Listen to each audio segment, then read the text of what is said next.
Picture this. You're sitting by a river in a foreign land, far from home, when suddenly the sky tears open and heaven itself comes down to meet you.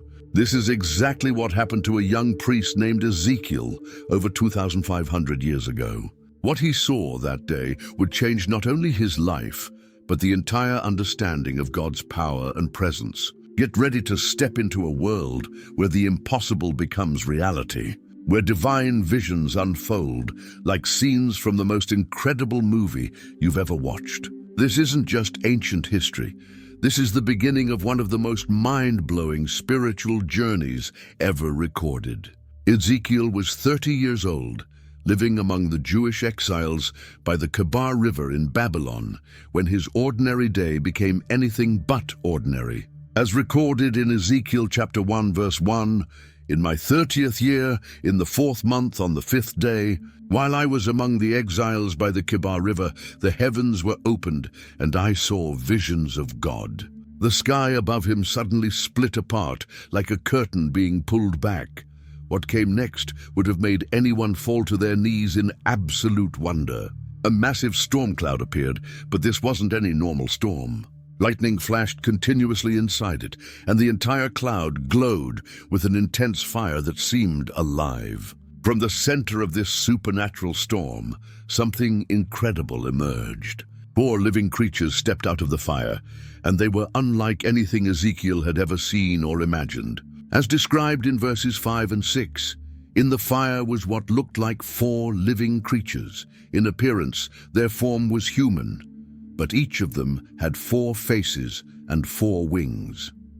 These weren't just unusual beings. They were magnificent, powerful, and clearly not of this world. Each creature had the face of a human in front, but that was just the beginning. On the right side, each had the face of a lion, the king of all beasts, representing royal strength and majesty. On the left side was the face of an ox, symbolizing faithful service and sacrifice. And on the back was the face of an eagle, the master of the skies, representing divine swiftness and heavenly perspective. Their bodies sparkled like polished bronze, and their wings stretched out in perfect formation. When they moved, they didn't turn their bodies like humans do. Instead, they could go in any direction instantly, forward, backward, left or right, without ever changing position. Ezekiel noted in verse 12, each one went straight ahead. Wherever the Spirit would go, they would go without turning as they went. But what made them truly extraordinary was what appeared beneath them. Each creature stood beside a wheel that touched the ground, but these wheels defied every law of physics Ezekiel knew. The wheels gleamed like precious stones, and each wheel had another wheel inside it, positioned at right angles. This meant they could roll in any direction without turning, just like the creatures above them. The rims of these wheels were covered with eyes. Not just a few eyes, but completely covered, as if the wheels themselves were alive and could see everything around them. When the creatures moved, the wheels moved with them. When the creatures rose from the ground, the wheels rose too. There was a perfect unity between them, as if they shared the same spirit and purpose.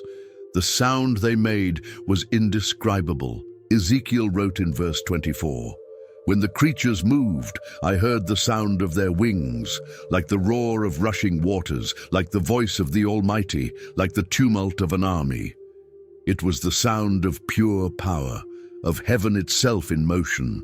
Above these incredible beings was something that looked like a vast expanse, crystal clear and stretching out like a solid dome. The creature's wings touched this expanse, and beneath it, their wings were spread out toward each other.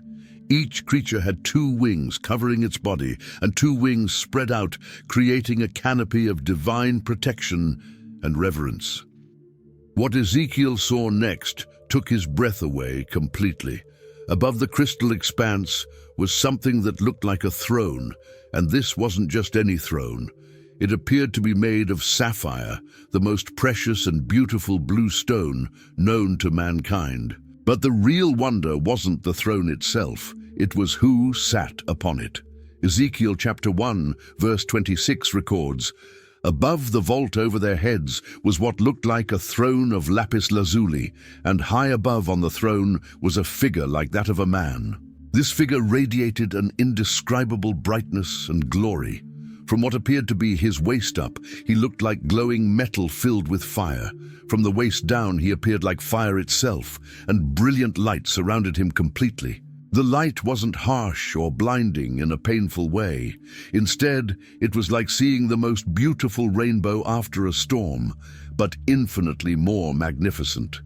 Ezekiel described it in verse 28. Like the appearance of a rainbow in the clouds on a rainy day, so was the radiance around him. This was the appearance of the likeness of the glory of the Lord. This wasn't just bright light. This was the very presence of God himself, the creator of the universe, choosing to reveal himself to a young priest in exile.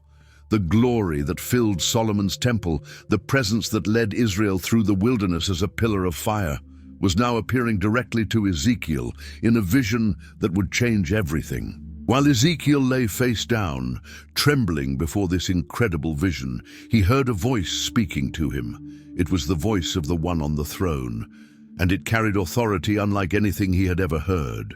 But first, something amazing happened. The Spirit entered into him and set him on his feet, giving him the strength to stand before God's presence. The voice spoke with both tenderness and authority, calling him Son of Man, a title that emphasized his humanity in contrast to the divine glory before him. As recorded in Ezekiel chapter 2, verse 3, God said, "Son of man, I am sending you to the Israelites, to a rebellious nation that has rebelled against me. They and their ancestors have been in revolt against me to this very day." This wasn't going to be an easy assignment. God was completely honest about what Ezekiel would face. The people he was being sent to were described as obstinate and stubborn. They had hard hearts and faces set like flint against God's message. They were like thorns and briars, and Ezekiel would feel like he was living among scorpions. But God's commission continued with both warning and encouragement. In verses 6 and 7, the Lord said, "And you, Son of Man, do not be afraid of them or their words. Do not be afraid, though briars and thorns are all around you and you live among scorpions. Do not be afraid of what they say or be terrified by them, though they are a rebellious people. You must speak my words to them, whether they listen or fail to listen, for they are rebellious." This was perhaps the most challenging job description ever given. Ezekiel was being sent to people who had a track record of rejecting God's messengers, of hardening their hearts against truth, and of choosing their own way over God's way. They might listen, or they might not, but that wasn't Ezekiel's responsibility. His job was simply to deliver God's message faithfully, regardless of their response. The commission came with a clear understanding that success wouldn't be measured by how many people listened or changed their ways. Success would be measured by faithfulness to the message itself. God wasn't asking Ezekiel to be successful in human terms. He was asking him to be obedient. What happened next was unlike anything in recorded history. God presented Ezekiel with a scroll. But this wasn't an ordinary document. As described in Ezekiel chapter 2, verse 9, "Then I looked, and I saw a hand stretched out to me. In it was a scroll, which he unrolled before me." This scroll was covered with writing on both sides, which was unusual for ancient documents. Normally, writing appeared only on one side to preserve the precious material. But this scroll was completely filled with God's message.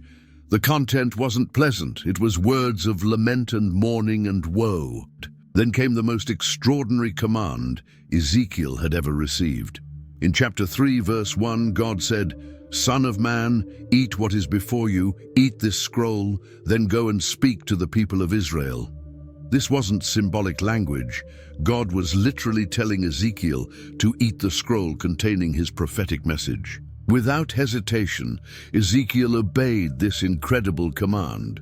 He opened his mouth and ate the scroll that God gave him. What happened next was completely unexpected. Despite the scroll being filled with messages of judgment and sorrow, when Ezekiel ate it, it tasted as sweet as honey in his mouth. This amazing transformation revealed something profound about God's word. Even when the message contains difficult truths or warnings of judgment, there's something inherently sweet about receiving revelation from God. The bitterness of the message's content was overshadowed by the sweetness of divine communication itself. God explained the significance of this act in verse 4. He then said to me, "Son of man, go now to the people of Israel and speak my words to them." The scroll hadn't just been read by Ezekiel, it had become part of him. The message was now literally inside him, transformed from external words on a page to internal conviction and calling. This wasn't just about memorizing a message or understanding concepts. Ezekiel had internalized God's word in the most complete way possible. Every word of judgment, every call to repentance, every promise of restoration was now as much a part of him as his own thoughts and feelings. After the incredible experience of eating the scroll, God gave Ezekiel one of the most sobering responsibilities ever assigned to a human being. He was to become a watchman, not just any watchman, but a spiritual guardian responsible for the eternal welfare of God's people. In ancient times, watchmen stood on city walls or high towers, scanning the horizon for approaching danger. When they spotted enemies or threats, they would blow a warning trumpet to alert the city. The safety of everyone depended on the watchman's faithfulness and alertness. Now God was appointing Ezekiel to this same role, but in the spiritual realm. As recorded in Ezekiel chapter 3, verse 17, God said, "Son of man, I have made you a watchman for the people of Israel. So hear the word I speak and give them warning from me." This wasn't just about delivering messages. It was about bearing responsibility for people's spiritual safety and eternal destiny. God explained the weight of this responsibility with crystal clarity.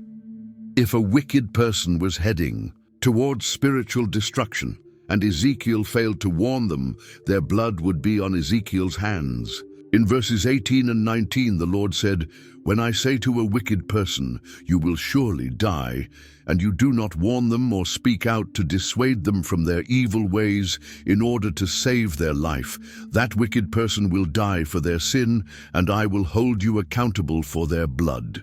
But if you do warn the wicked person, and they do not turn from their wickedness or from their evil ways, they will die for their sin, but you will have saved yourself." The same principle applied to righteous people who might turn away from their faith. If they began to sin, and Ezekiel didn't warn them of the consequences, he would bear responsibility for their spiritual downfall. But if he faithfully delivered the warning, whether they listened or not, he would be free from their blood.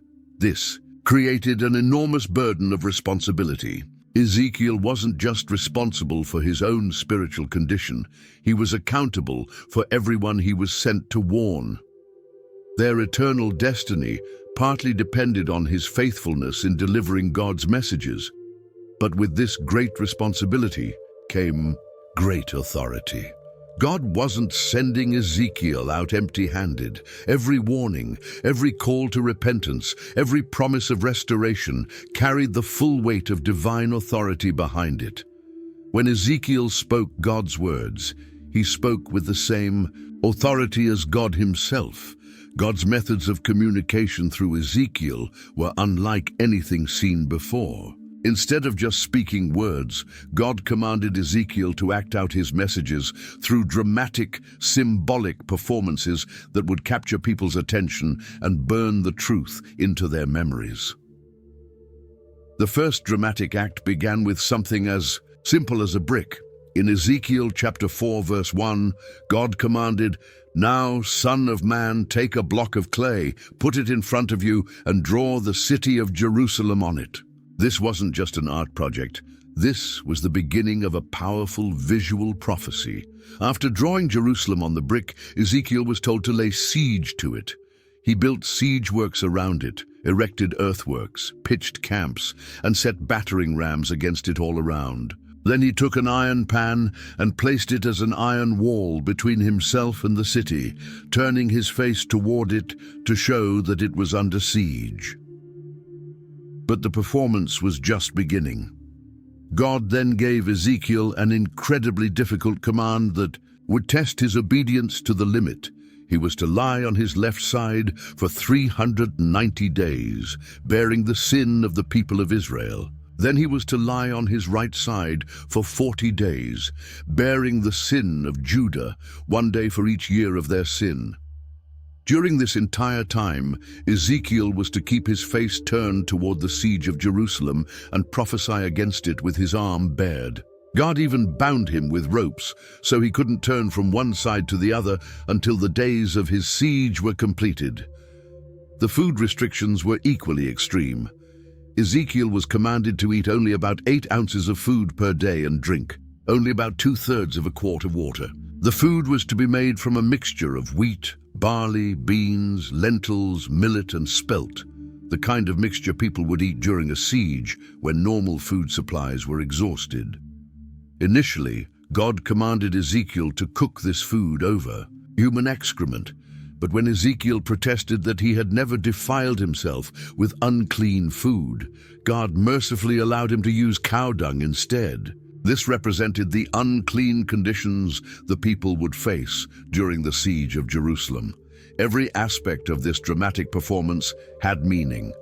The 390 days represented the years of Israel's sin. The 40 days represented Judah's sin. The limited food and water showed the conditions during the siege, and the unclean fuel represented the spiritual defilement that would come upon the people. One of the most heartbreaking aspects of Ezekiel's visions was witnessing something that had never happened before in Israel's history: the gradual departure of God's glory from the temple in Jerusalem. This wasn't a sudden abandonment, but a slow, reluctant withdrawal that showed God's patience even in judgment. The process began when Ezekiel was transported in vision to Jerusalem, specifically to the entrance of the north gate of the inner court of the temple. What he saw there broke his heart. As recorded in Ezekiel chapter 8, verse 3, he stretched out what looked like a hand and took me by the hair of my head. The Spirit lifted me up between earth and heaven, and in visions of God he took me to Jerusalem. What Ezekiel witnessed in the temple was spiritual adultery of the worst kind. There was an idol at the entrance that provoked God to jealousy. Digging through a wall, he discovered a secret room where 70 elders of Israel were burning incense to carved images of detestable animals and creatures.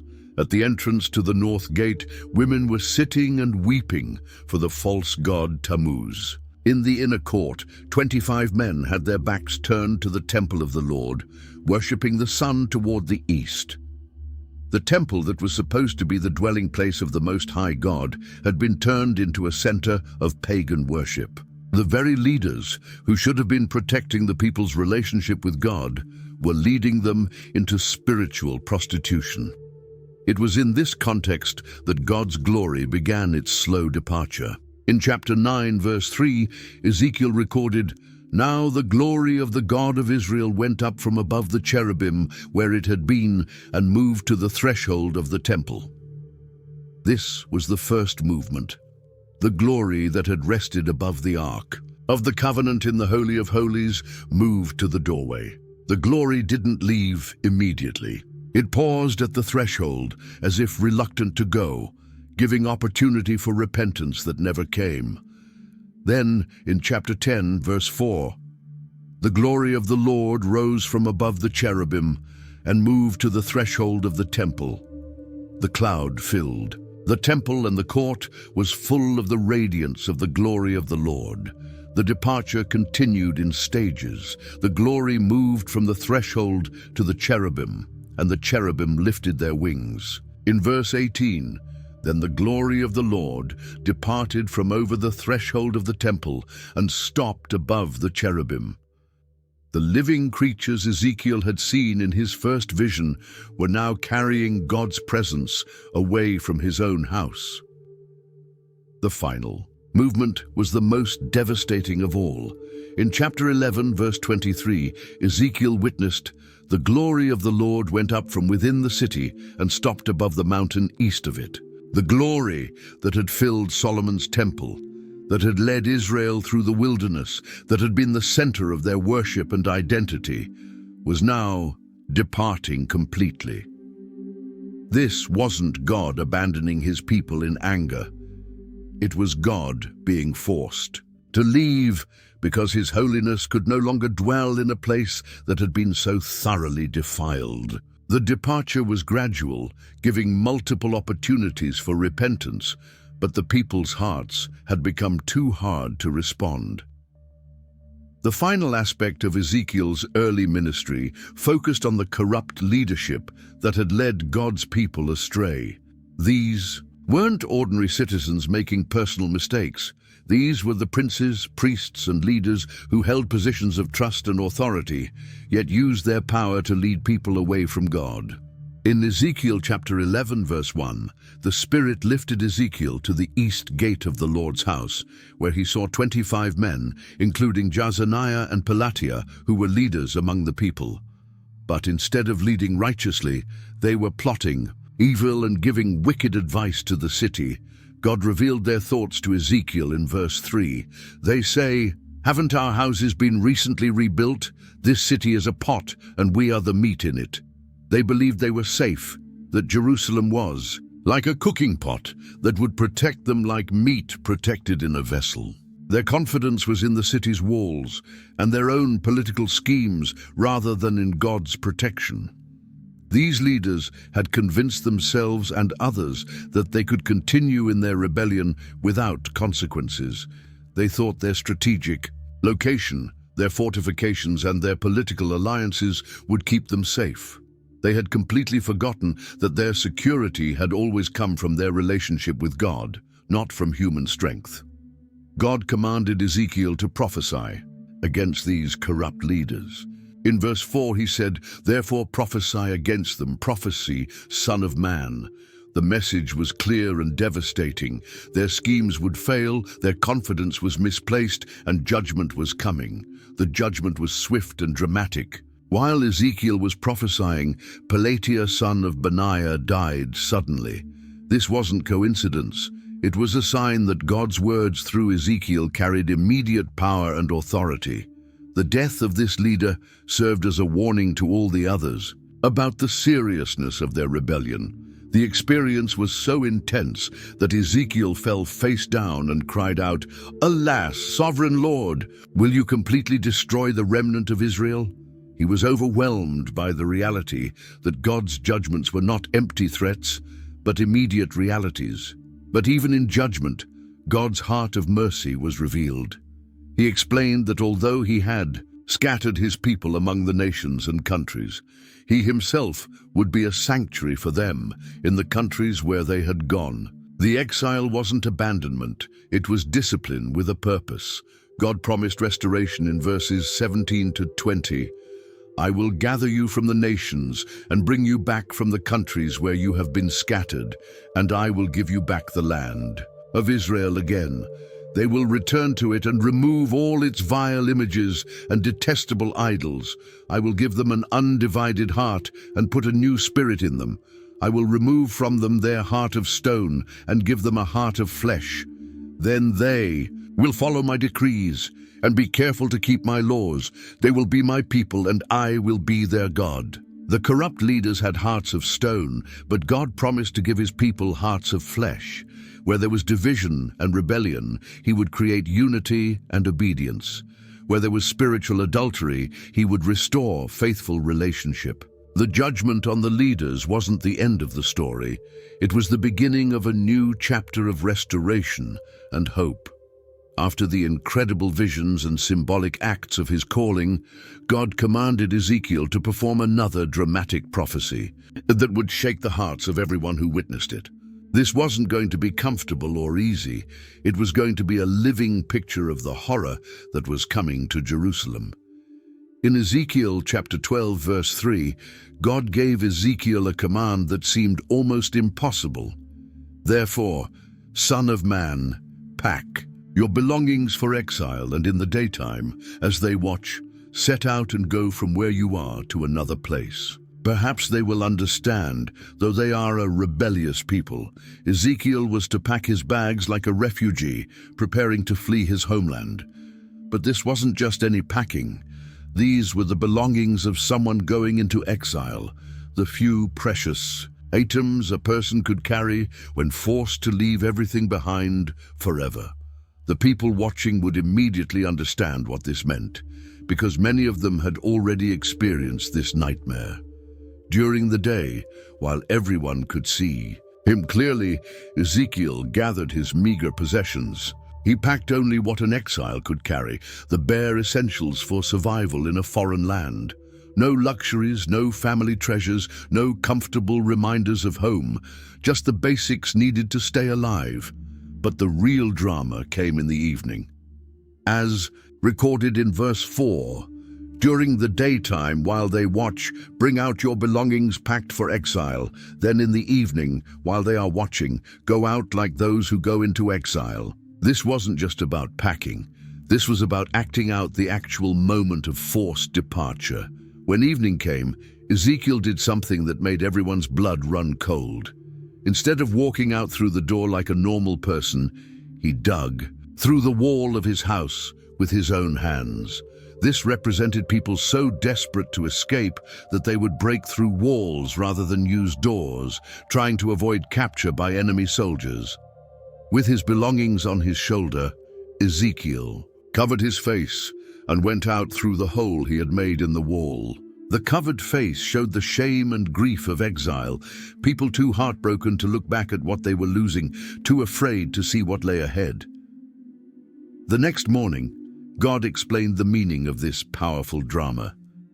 In verse 10, he said, "Say to them, this is what the sovereign Lord says.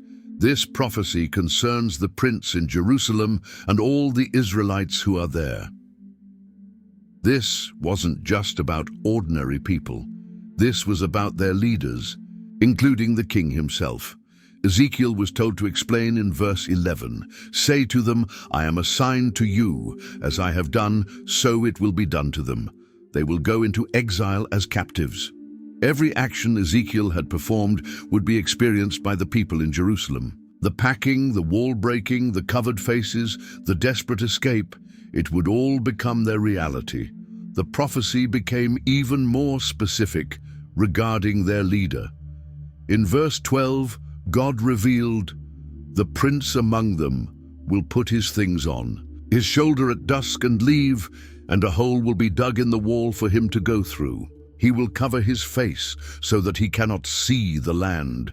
Even the king would experience this humiliation, fleeing like a common refugee through a hole in the wall. But the most devastating part was yet to come. God declared in verse 13, "I will spread my net for him, and he will be caught in my snare. I will bring him to Babylonia, the land of the Chaldeans, but he will not see it, and there he will die." The king would be captured, blinded, and taken to Babylon, where he would die without ever seeing the land of his captivity. While Ezekiel was faithfully delivering God's true messages through dramatic demonstrations, Jerusalem was plagued by false prophets who were telling people exactly what they wanted to hear. These weren't just mistaken religious teachers. They were dangerous deceivers, leading people toward destruction with lies disguised as divine revelation. In Ezekiel chapter 13, verse 2, God commanded Ezekiel to take action against these frauds. "Son of man, prophesy against the prophets of Israel who are now prophesying. Say to those who prophesy out of their own imagination, hear the word of the Lord." These so-called prophets weren't receiving visions from God. They were making up messages from their own minds. God's condemnation was swift and fierce. In verse 3, he declared, "This is what the sovereign Lord says. Woe to the foolish prophets who follow their own spirit and have seen nothing. They claimed to have visions, but they had seen absolutely nothing from God. They were spiritual frauds, leading people astray with their own imaginations. These false prophets were compared to jackals among ruins in verse 4. Just as jackals scavenge in destroyed places without rebuilding anything, these prophets were feeding off the spiritual destruction of God's people without offering any real help or hope. They were parasites, not healers. The most tragic part was their timing. In verse 5, God revealed their true nature. You have not gone up to the breaches in the wall to repair it for the people of Israel, so that it will stand firm in the battle on the day of the Lord. When God's people needed true spiritual leadership, most desperately, these false prophets were nowhere to be found. They offered no real strength, no genuine protection, no actual solution to the crisis. Instead, they spoke lies and claimed divine authority for their deceptions. Verse 6 exposed their method. Their visions are false, and their divinations a lie. Even though the Lord has not sent them, they say, the Lord declares, and expect him to fulfill their words. They were putting words in God's mouth that he had never spoken, then expecting him to make their lies come true. But the false prophecy problem wasn't limited to men. There were also women who were practicing a form of spiritual deception that was equally dangerous. In verse 17, God commanded, Now, Son of Man, set your face against the daughters of your people who prophesy out of their own imagination. Prophesy against them. These false prophetesses had developed an elaborate system of magical practices designed to trap people's souls. As described in verse 18, this is what the sovereign Lord says. Woe to the women who sew magic charms on all their wrists and make veils of various lengths for their heads in order to ensnare people. Will you ensnare the lives of my people, but preserve your own lives? They were creating physical objects, charms and veils that they claimed had spiritual power. People were paying them for these items, believing they would provide protection or spiritual insight. But these women were actually trapping people in deception, taking advantage of their spiritual hunger for personal gain. God revealed their mercenary motivation in verse 19. You have profaned me among my people for a few handfuls of barley and scraps of bread. By lying to my people who listen to lies, you have killed those who should not have died and have spared those who should not live. They were selling false spiritual comfort to people heading toward judgment while failing to warn those who truly needed to repent. The judgment against all these false spiritual leaders was absolute. In verse 20, God declared his intention to tear away their deceptive tools. Therefore, this is what the sovereign Lord says. I am against your magic charms with which you ensnare people like birds, and I will tear them from your arms. I will set free the people that you ensnare like birds. After exposing the false prophets, God gave Ezekiel a parable that would cut to the heart of Jerusalem's true spiritual condition. This wasn't a gentle metaphor. It was a devastating comparison that revealed how far God's chosen city had fallen from its intended purpose. In Ezekiel chapter 15, verse 2, God posed a question that seemed simple but carried profound implications. Son of man, how is the wood of a vine different from that of a branch from any of the trees in the forest? This question forced people to think about what made a vine special and valuable. Everyone knew the answer. A vine was valuable for only one thing: producing grapes. Unlike other trees that could be used for building or making tools, vine wood was soft, weak, and essentially useless for any practical construction purpose. Its entire value depended on its ability to bear fruit. God pressed the point further. In verse 3, is wood ever taken from it to make anything useful? Do they make pegs from it to hang things on? The answer was obviously no. Nobody made furniture from vine wood. Nobody carved tools from it. Nobody even made simple pegs to hang things on. Vine wood was too weak and unreliable for any of these purposes. This led to the devastating application of the parable. Jerusalem was like a vine chosen by God specifically to bear spiritual fruit, to be a light to the nations, to demonstrate God's character to the world. But instead of producing the fruit it was created for, Jerusalem had become spiritually barren. And just as useless vine wood was only good for one thing, burning as fuel, Jerusalem in its fruitless state was only fit for God's consuming judgment. In verse 4, God made this clear, "And after it is thrown on the fire as fuel, and the fire burns both ends and chars the middle, is it then useful for anything?" The image became even more pointed. Even after vinewood was partially burned, it became completely worthless. The charred remains couldn't be used for anything at all. This represented Jerusalem's condition after experiencing God's partial judgments. Instead of repenting and returning to fruitfulness, the city had become even more hardened and useless. In verse 6, God applied the parable directly. "Therefore, this is what the sovereign Lord says. As I have given the wood of the vine among the trees of the forest as fuel for the fire, so will I treat the people living in Jerusalem."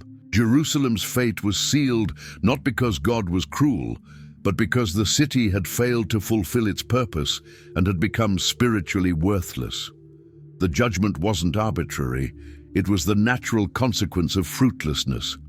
Just as a farmer eventually removes a barren vine that takes up space without producing grapes, God was removing Jerusalem because it had failed to produce the spiritual fruit it was planted to bear.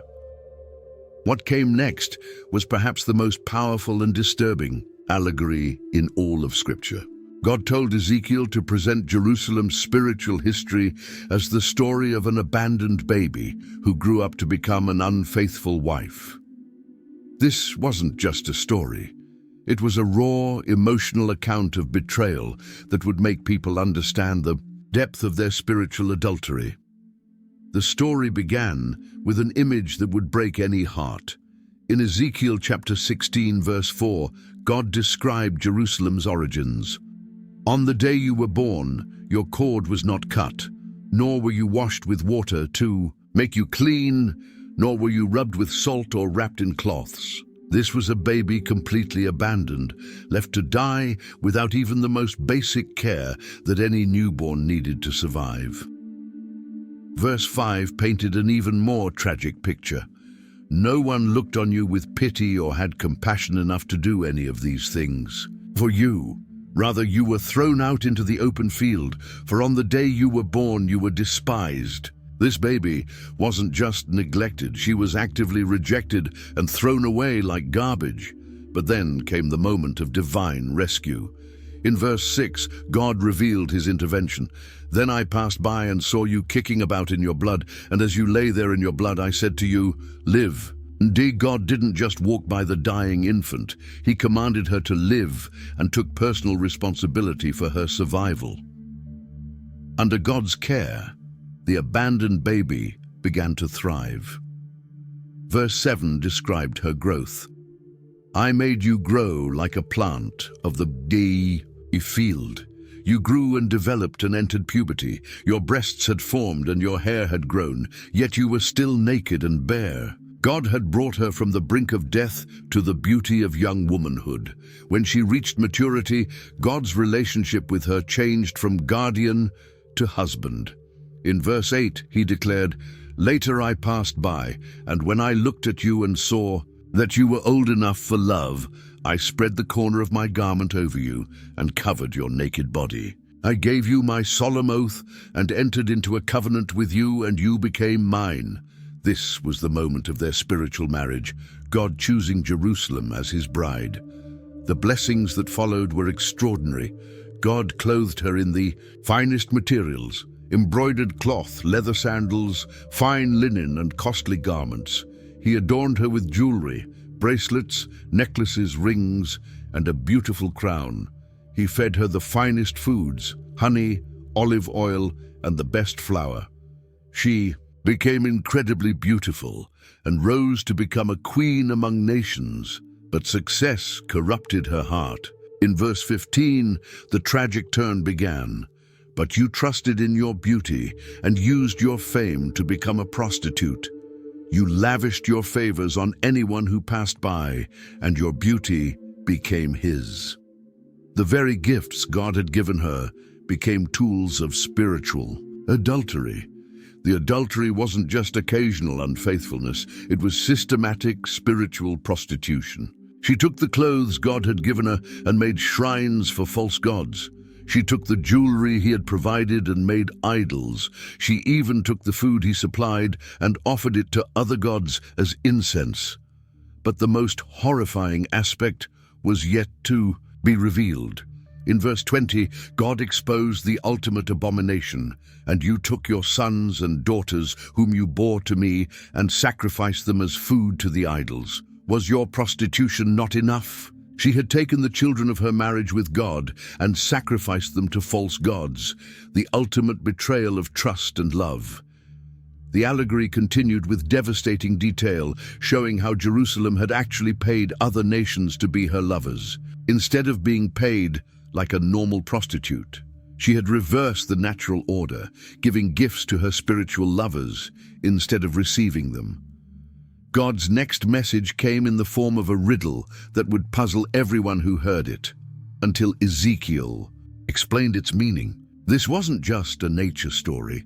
It was a political prophecy disguised as a parable about eagles and trees. In Ezekiel chapter 17, verse 2, God commanded, "Son of man, set forth an allegory and tell it to the Israelites as a parable." What followed was a story that seemed simple on the surface, but contained layers of meaning that would reveal the political drama happening around them. The riddle began with a great eagle in verse 3. "Say to them, this is what the sovereign Lord says. A great eagle with powerful wings, long feathers, and full plumage of varied colors came to Lebanon. Taking hold of the top of a cedar, he broke off its topmost shoot and carried it away to a land of merchants, where he planted it in a city of traders." This great eagle represented Nebuchadnezzar, the king of Babylon, with his powerful military might. The cedar tree was the royal house of Judah, and the topmost shoot was King Jehoiakim, whom Nebuchadnezzar had carried away to Babylon in the first deportation. But the eagle didn't just take, he also planted. Verse 5 continued the story. "He took one of the seedlings of the land and put it in fertile soil. He planted it like a willow by abundant water, and it sprouted and became a low, spreading vine." This seedling was Zedekiah, whom Nebuchadnezzar had placed on the throne as a puppet king. The arrangement seemed to be working well. The vine grew and spread, but it remained low and under the control of the eagle that had planted it. This represented the tributary relationship where Judah would remain a kingdom but under Babylonian authority.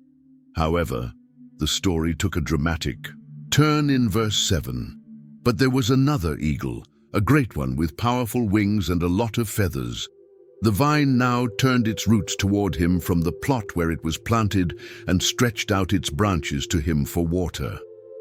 This second eagle was Egypt, and the vine turning toward it represented King Zedekiah's decision to seek Egyptian help in rebelling against Babylon. The question posed in verse 9 revealed the foolishness of this decision. Will it thrive? Will it not be uprooted and stripped of its fruit so that it withers? All its new growth will wither. It will not take a strong arm or many people to pull it up by the roots. The vine that tried to serve two eagles would be destroyed by both. God then revealed his personal involvement in this political drama. In verse 16 he declared, "As surely as I live, declares the sovereign Lord, he shall die in Babylon, in the land of the king who put him on the throne, whose oath he despised and whose treaty he broke." Zedekiah's rebellion wasn't just against Nebuchadnezzar, it was against God himself, who had ordained the Babylonian king's authority. The judgment was swift and certain. Verse 20 proclaimed, "I will spread my net for him, and he will be caught in my snare. I will bring him to Babylon and execute judgment on him there, because he was unfaithful to me." God would personally ensure that the rebellious king faced justice for his oath-breaking and unfaithfulness. But the parable ended with hope. In verse 22, God promised, "This is what the sovereign Lord says. I myself will take a shoot from the very top of a cedar and plant it. I will break off a tender sprig from its topmost shoots and plant it on a high and lofty mountain." This represented God's promise to raise up a future king from David's line who would rule righteously. After delivering these harsh judgments against the nation as a whole, God revealed a principle that would revolutionize how people understood divine justice. This wasn't just about national consequences. It was about individual responsibility and the possibility of personal redemption, even in the midst of national judgment. The principle was introduced through a popular saying that people were using to excuse their situation. In Ezekiel chapter 18, verse 2, God addressed this excuse. "What do you people mean by quoting this proverb about the land of Israel? The parents eat sour grapes, and the children's teeth are set on edge." People were claiming they were suffering for their ancestors' sins, not their own. God's response was absolute and final. In verse 3, he declared, "As surely as I live, declares the sovereign Lord, you will no longer quote this proverb in Israel." The era of blaming previous generations was officially over. Each person would be held accountable for their own choices and actions. To illustrate this principle, God presented 3 generations of a family with different moral choices. The first generation was represented by a righteous man described.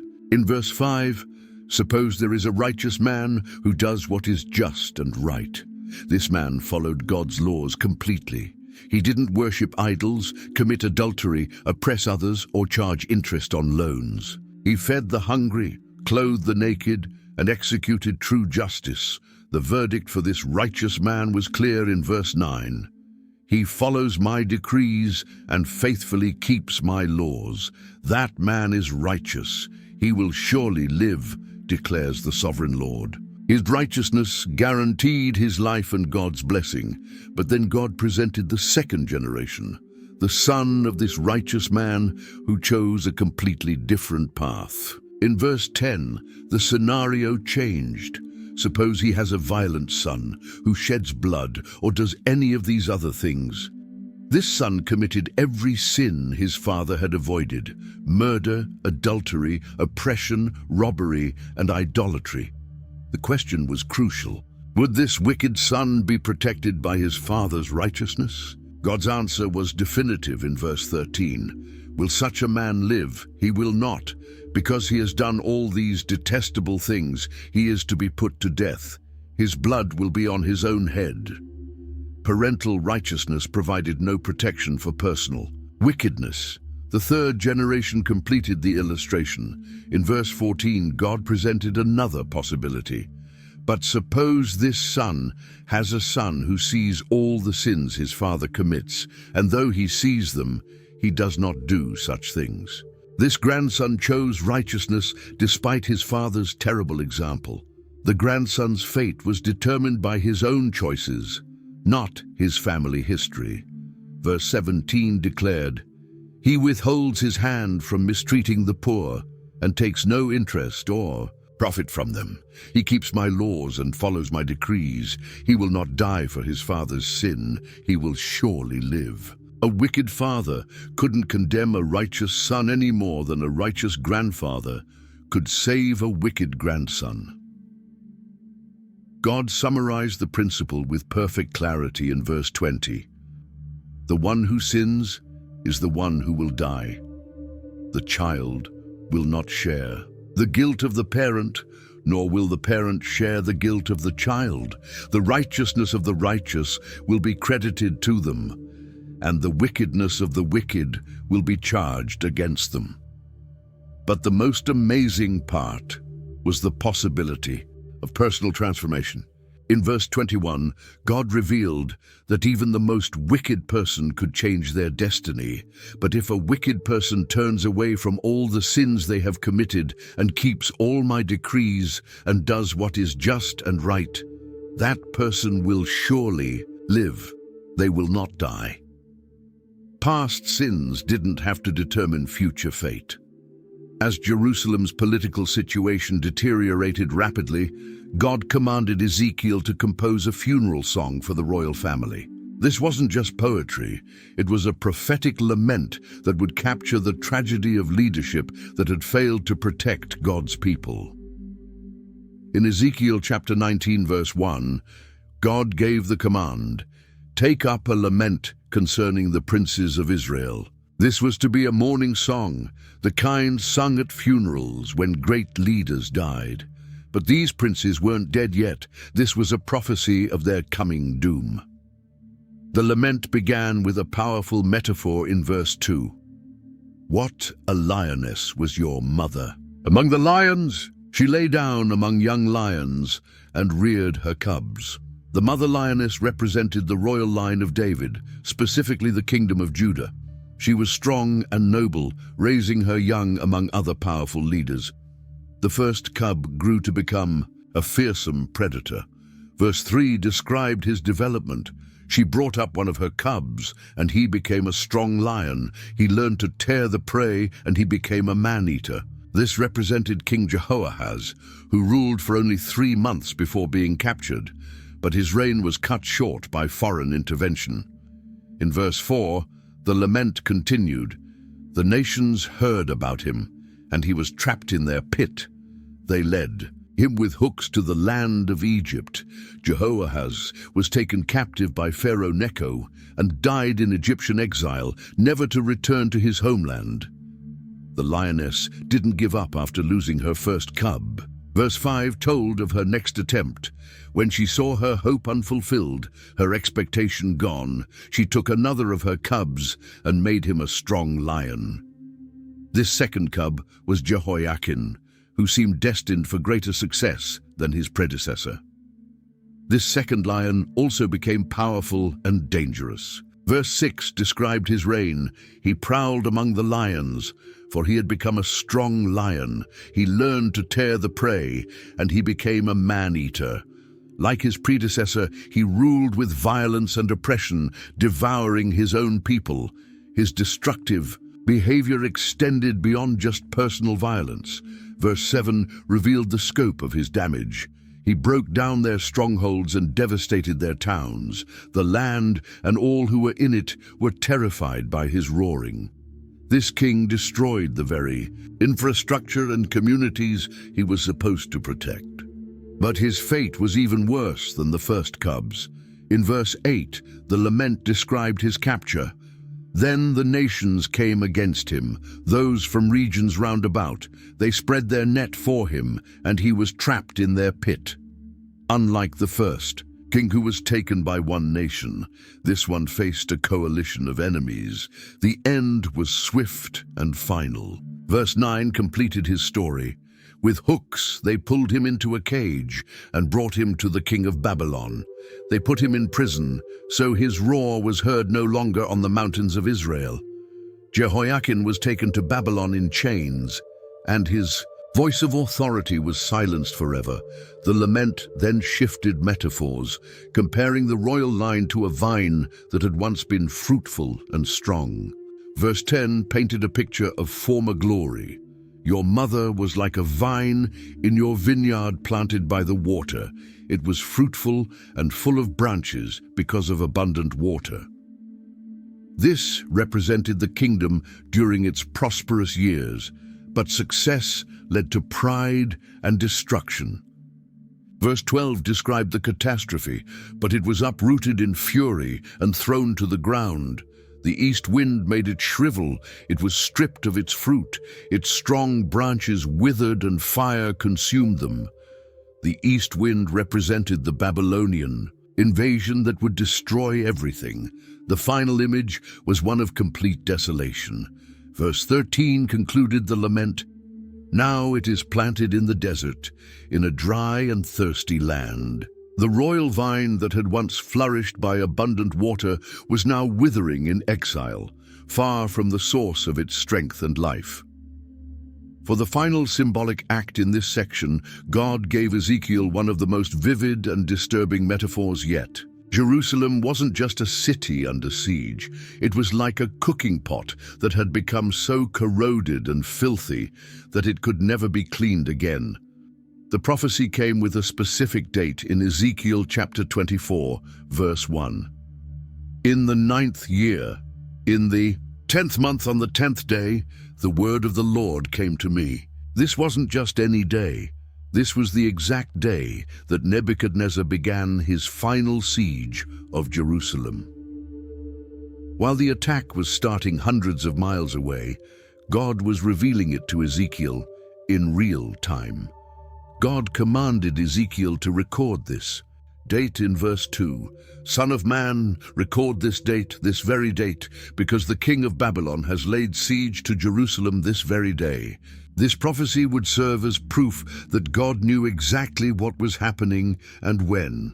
The metaphor began simply enough in verse 3. Tell this rebellious people a parable and say to them, this is what the sovereign Lord says. Put on the cooking pot, put it on and pour water into it. At first, this seemed like normal cooking preparation, but as the instructions continued, the true meaning became clear. Verse 4 revealed what was going into the pot. Put into it the pieces of meat, all, the choice pieces, the leg and the shoulder.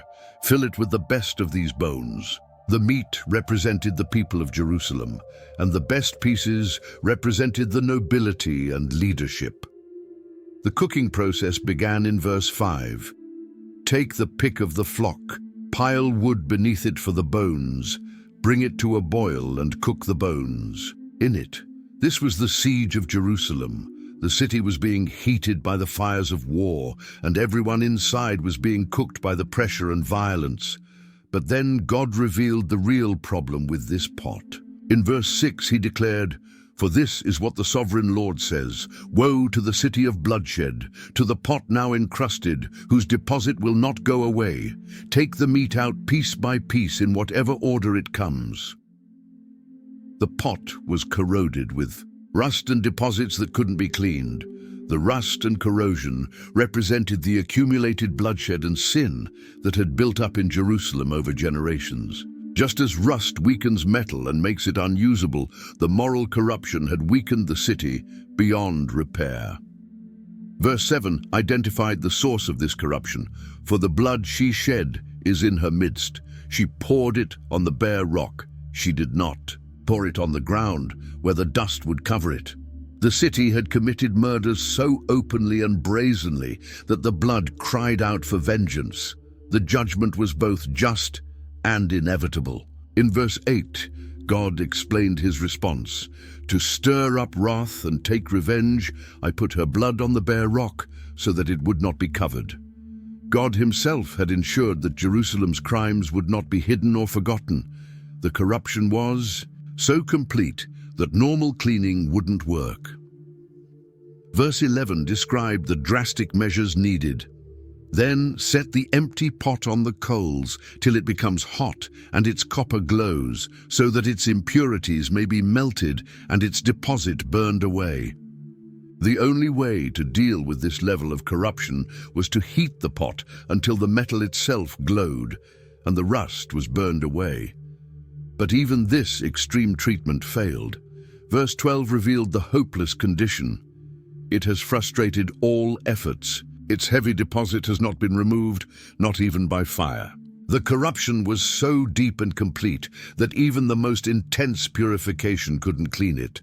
The final verdict was devastating in verse 13. Now your impurity is lewdness, because I tried to cleanse you, but you would not be cleansed from. Your impurity you will not be clean again until my wrath against you has subsided. The pot was beyond redemption and would have to be completely destroyed.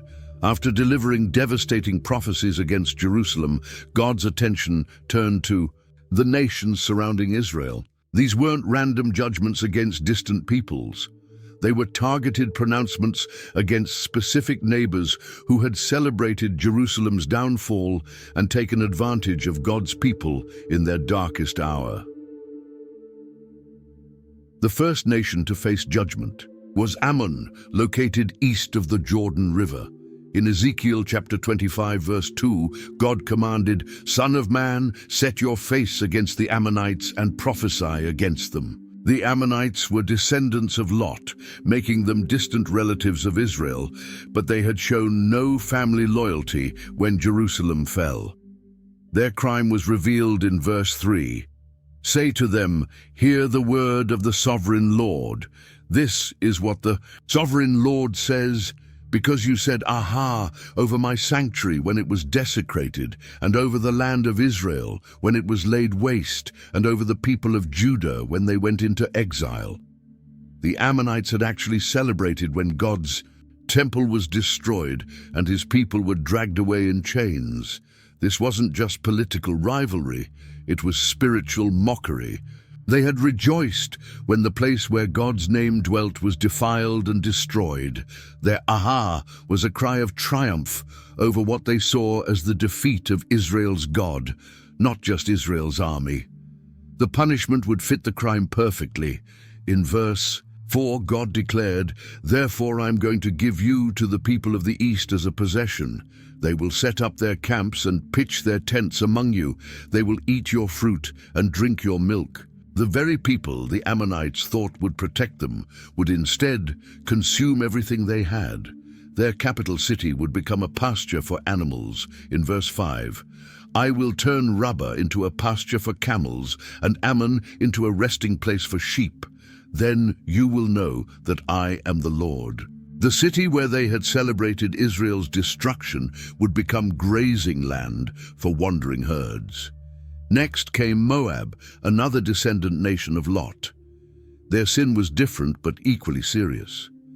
In verse 8, God revealed their offense.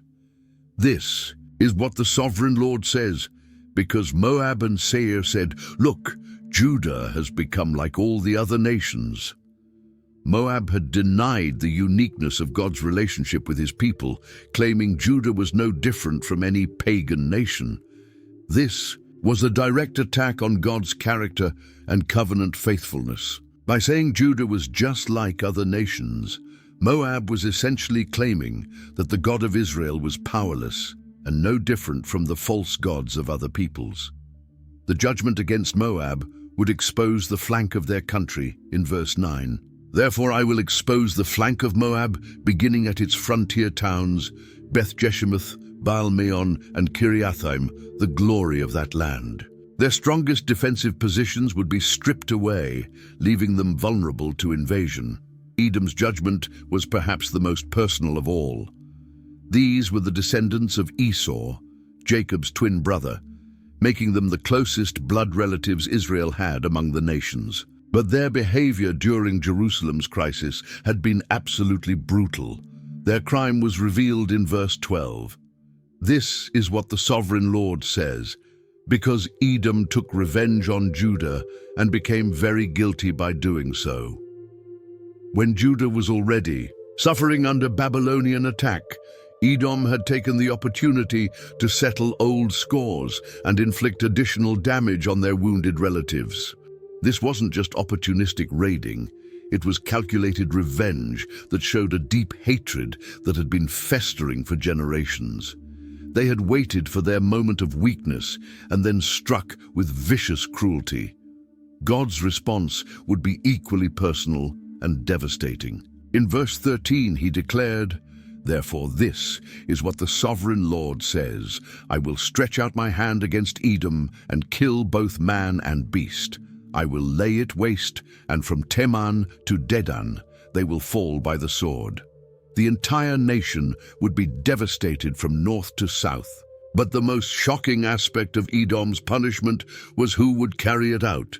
Verse 14 revealed, "I will take vengeance on Edom by the hand of my people Israel, and they will deal with Edom in accordance with my anger and my wrath. They will know my vengeance, declares the sovereign Lord." Israel themselves would eventually be God's instrument of revenge against their treacherous relatives. The final neighbor to face judgment was the Philistines, the ancient enemies who lived along the Mediterranean coast. Their crime was described in verse 15. This is what the sovereign Lord says, because the Philistines acted in vengeance and took revenge with malice in their hearts, and with ancient hostility sought to destroy Judah. Like Edom, they had used Judah's weakness as an opportunity to settle ancient grudges. The phrase ancient hostility pointed to centuries of conflict between these peoples. From the days of Samson and David, the Philistines had been persistent enemies of God's people. Now they thought they saw their chance to finish what they had started long ago, but their celebration would be short-lived. In verse 16, God pronounced their doom. Therefore, this is what the sovereign Lord says, I am about to stretch out my hand against the Philistines, and I will wipe out the Kerethites and destroy those remaining along the coast. The coastal cities that had been centers of Philistine power for centuries would be completely eliminated. Among all the nations that would face God's judgment, none was more powerful or prestigious than Tyre. This wasn't just another city-state. Tyre was the crown jewel of ancient commerce, a maritime empire that controlled trade routes across the Mediterranean Sea, and had grown fabulously wealthy from its strategic position. The prophecy against Tyre began with the same attitude that had condemned the other nations. In Ezekiel chapter 26, verse 2, God revealed their response to Jerusalem's fall. Son of man, because Tyre has said of Jerusalem, Aha, the gate to the nations is broken, and its doors have swung open to me. Now that she lies in ruins, I will prosper. And Tyre saw Jerusalem's destruction as a business opportunity. Jerusalem had been a major commercial center, controlling important trade routes between Africa, Asia, and Europe. With Jerusalem out of the way, Tyre expected to capture all that lost business and become even richer. They were celebrating the death of a competitor rather than mourning the suffering of fellow human beings. This mercenary attitude toward human tragedy would bring divine judgment unlike anything the ancient world had ever seen. In verse 3, God declared, Therefore this is what the sovereign Lord says, I am against you, Tyre, and I will bring many nations against you, like the sea casting up its waves. The metaphor of waves was particularly appropriate for Tyre, since the city was built partly on an island and partly on the mainland coast. Just as relentless waves eventually wear down the strongest rock, wave after wave of enemy armies would crash against Tyre until nothing remained. The first wave would be the most devastating. In verse 7, God identified the primary attacker. For this is what the sovereign Lord says. From the north I am going to bring against Tyre Nebuchadnezzar, king of Babylon, king of kings, with horses and chariots, with horsemen and a great army. The same Babylonian army that destroyed Jerusalem would turn its attention to Tyre. Nebuchadnezzar's siege methods were described in terrifying detail in verse 8. He will ravage your settlements on the mainland with the sword. He will set up siege works against you, build a ramp up to your walls, and raise his shields against you. The mainland portion of Tyre would fall first, providing a base for attacking the island fortress. The assault would be overwhelming in its scope and violence. Verse 9 continued, He will direct the blows of his battering rams against your walls and demolish your towers with his weapons.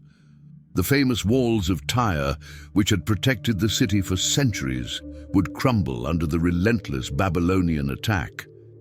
The aftermath would be even more devastating than the battle itself. In verse 10, God described the occupation. His horses will be so many that they will cover you with dust. Your walls will tremble at the noise of the war horses, wagons, and chariots when he enters your gates, as men enter a city whose walls have been broken through. The complete destruction was described in verse 12. They will plunder your wealth and loot your merchandise. They will break down your walls and demolish your fine houses and throw your stones, timber, and rubble into the sea. Everything that had made Tyre great, its buildings, its wealth, its very foundations, would be cast into the waters. The final image was one of absolute desolation. In verse 14, God declared, I will make you a bare rock, and you will become a place to spread fish nets. You will never be rebuilt, for I, the Lord, have spoken, declares the sovereign Lord. The mighty commercial empire would be reduced to a bare rock where fishermen dried their nets. But Tyre's fall would have implications far beyond the city itself. The economic shockwaves would be felt throughout the ancient world. In verse 15, God revealed the broader impact. This is what the sovereign Lord says to Tyre. Will not the coastlands tremble at the sound of your fall, when the wounded groan, and the slaughter takes place in you?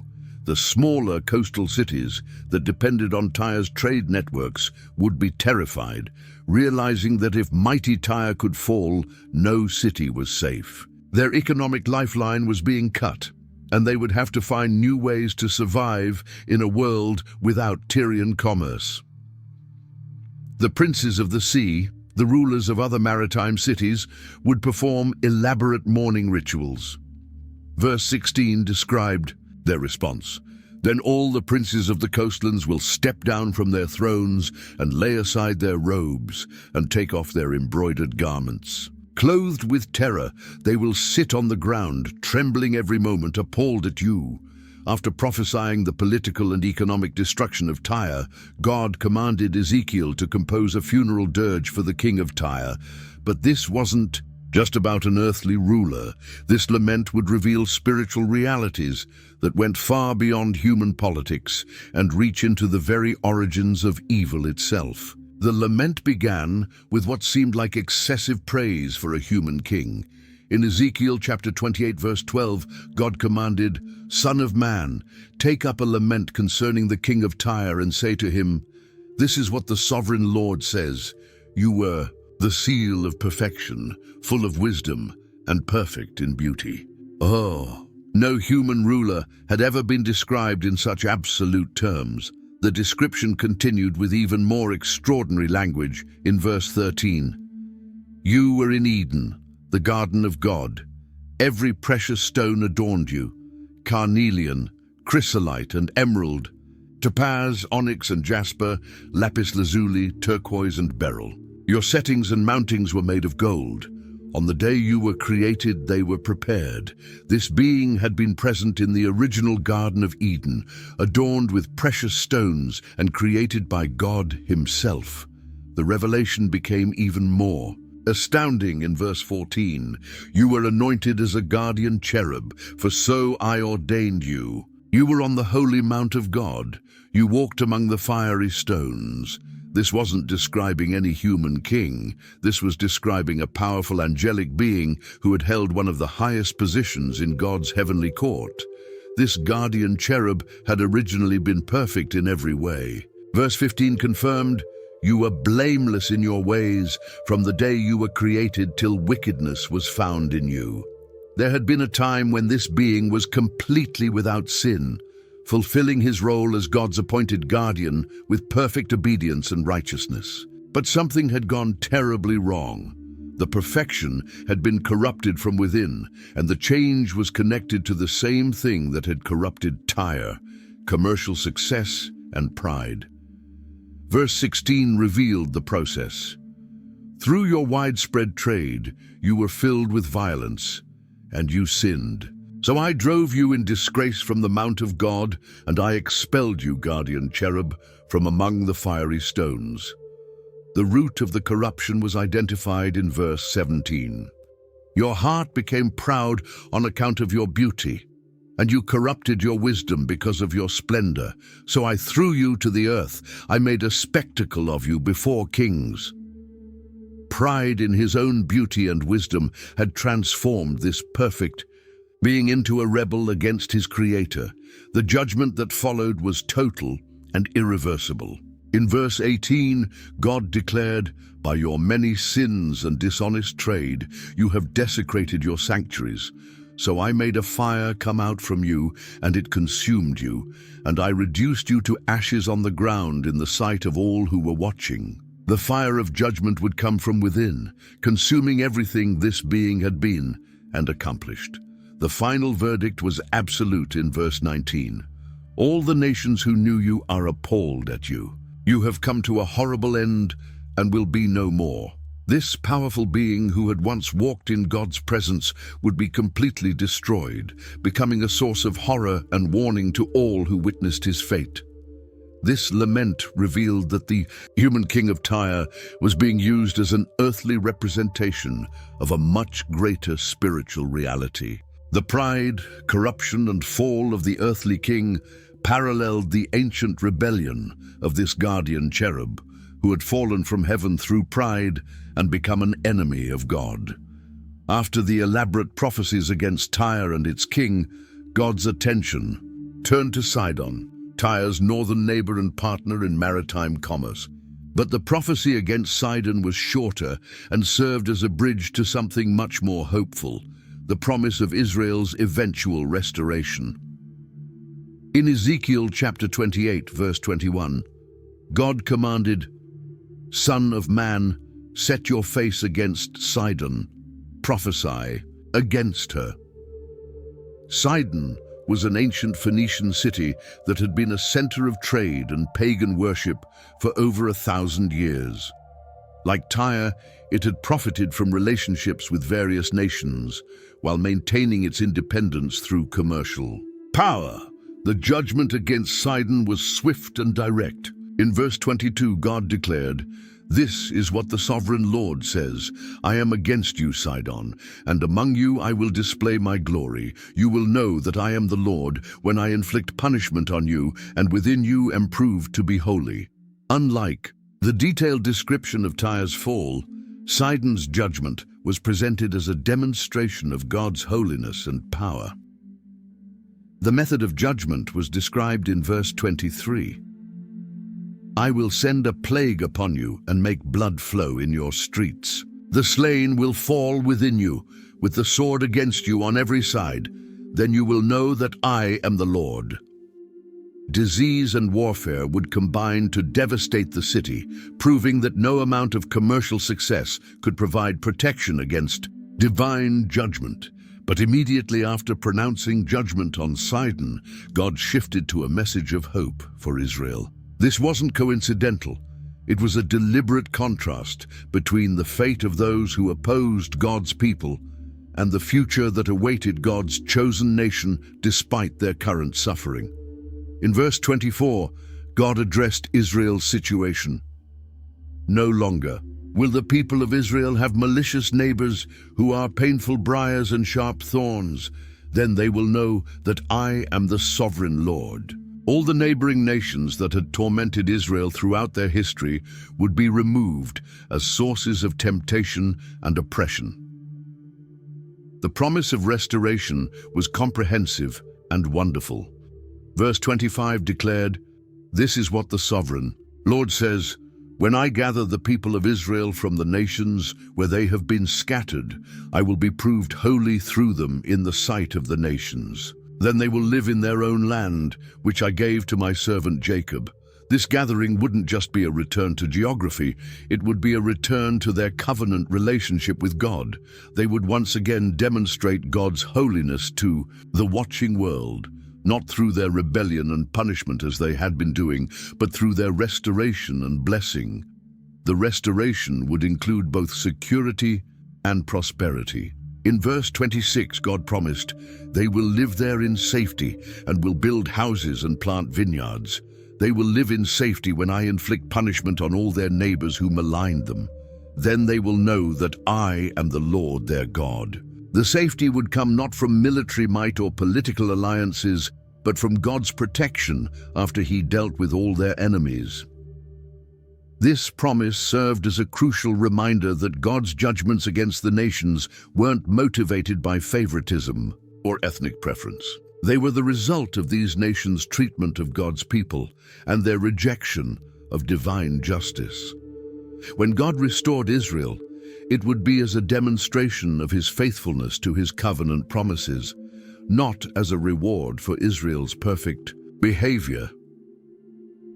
Of all the nations that would face God's judgment, none was more significant than Egypt. This wasn't just another neighboring country. Egypt was a world superpower, the ancient center of civilization and the nation that had enslaved God's people for 400 years before the Exodus. The prophecies against Egypt would span multiple chapters and reveal God's sovereignty over even the mightiest earthly powers. The word against Egypt came with specific dating in Ezekiel chapter 29, verse 1. In the 10th year, in the 10th month on the 12th day, the word of the Lord came to me. This precision showed that God's timing was exact and his knowledge of international events was perfect. God commanded Ezekiel to deliver this message in verse 2. Son of man, set your face against Pharaoh king of Egypt and prophesy against him and against all Egypt. This wasn't just about the current ruler, it was about the entire Egyptian system of power that had dominated the ancient world for millennia. Egypt's primary sin was arrogance and self-deification. In verse 3, God revealed Pharaoh's attitude. Speak to him and say, "This is what the sovereign Lord says. I am against you, Pharaoh, king of Egypt, you great monster lying among your streams. You say, the Nile belongs to me. I made it for myself." Pharaoh claimed ownership and creation of the very river that gave Egypt life. This wasn't just political pride, it was religious blasphemy. By claiming to have made the Nile, Pharaoh was asserting divine power and denying God's role as creator. The Nile was Egypt's lifeline, and Pharaoh was claiming credit for the miraculous annual flood that made Egyptian civilization possible. The punishment would be both humiliating and devastating. In verse 4, God declared, "But I will put hooks in your jaws and make the fish of your streams stick to your scales. I will pull you out from among your streams with all the fish sticking to your scales." The great monster would be dragged out of his element like a caught fish, helpless and gasping. The imagery continued in verse 5, "I will leave you in the desert, you and all the fish of your streams. You will fall on the open ground and not be gathered or picked up. I will give you as food to the beasts of the earth and the birds of the sky." This represented complete defeat and abandonment with no proper burial or mourning. But God's case against Egypt went beyond just Pharaoh's arrogance. There was a specific betrayal that had sealed their doom. In verse 6, God explained, "Then all who live in Egypt will know that I am the Lord. You have been a staff of reed for the people of Israel." Egypt had failed as an ally when Israel needed support most. The metaphor of the reed staff was devastating in verse 7. "When they grasped you with their hands, you splintered and you tore open their shoulders. When they leaned on you, you broke, and their backs were wrenched." Instead of providing the military support they had promised, Egypt had collapsed under pressure and caused additional injury to those who trusted them. This had happened repeatedly throughout Israel's history. Whenever Israel faced a crisis and turned to Egypt for help instead of trusting God, Egypt had proven unreliable and had often made the situation worse. They had been a false hope that led to disappointment and disaster. The judgment would be comprehensive and long-lasting. In verse 8, God declared, "Therefore this is what the sovereign Lord says, I will bring a sword against you and kill both man and beast." This wouldn't just be a political defeat, it would be a demographic catastrophe that would reduce Egypt's population drastically. The desolation would last for decades. Verse 10 specified the duration.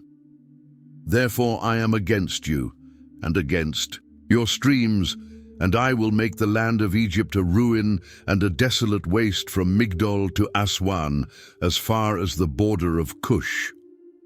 From the Mediterranean coast to the southern border, The entire country would become uninhabitable.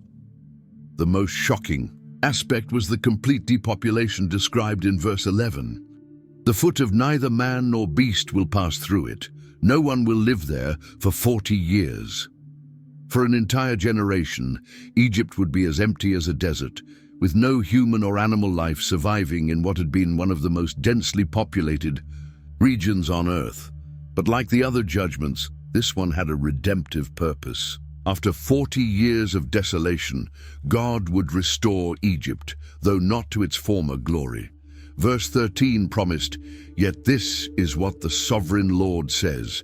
At the end of 40 years, I will gather the Egyptians from the nations where they were scattered."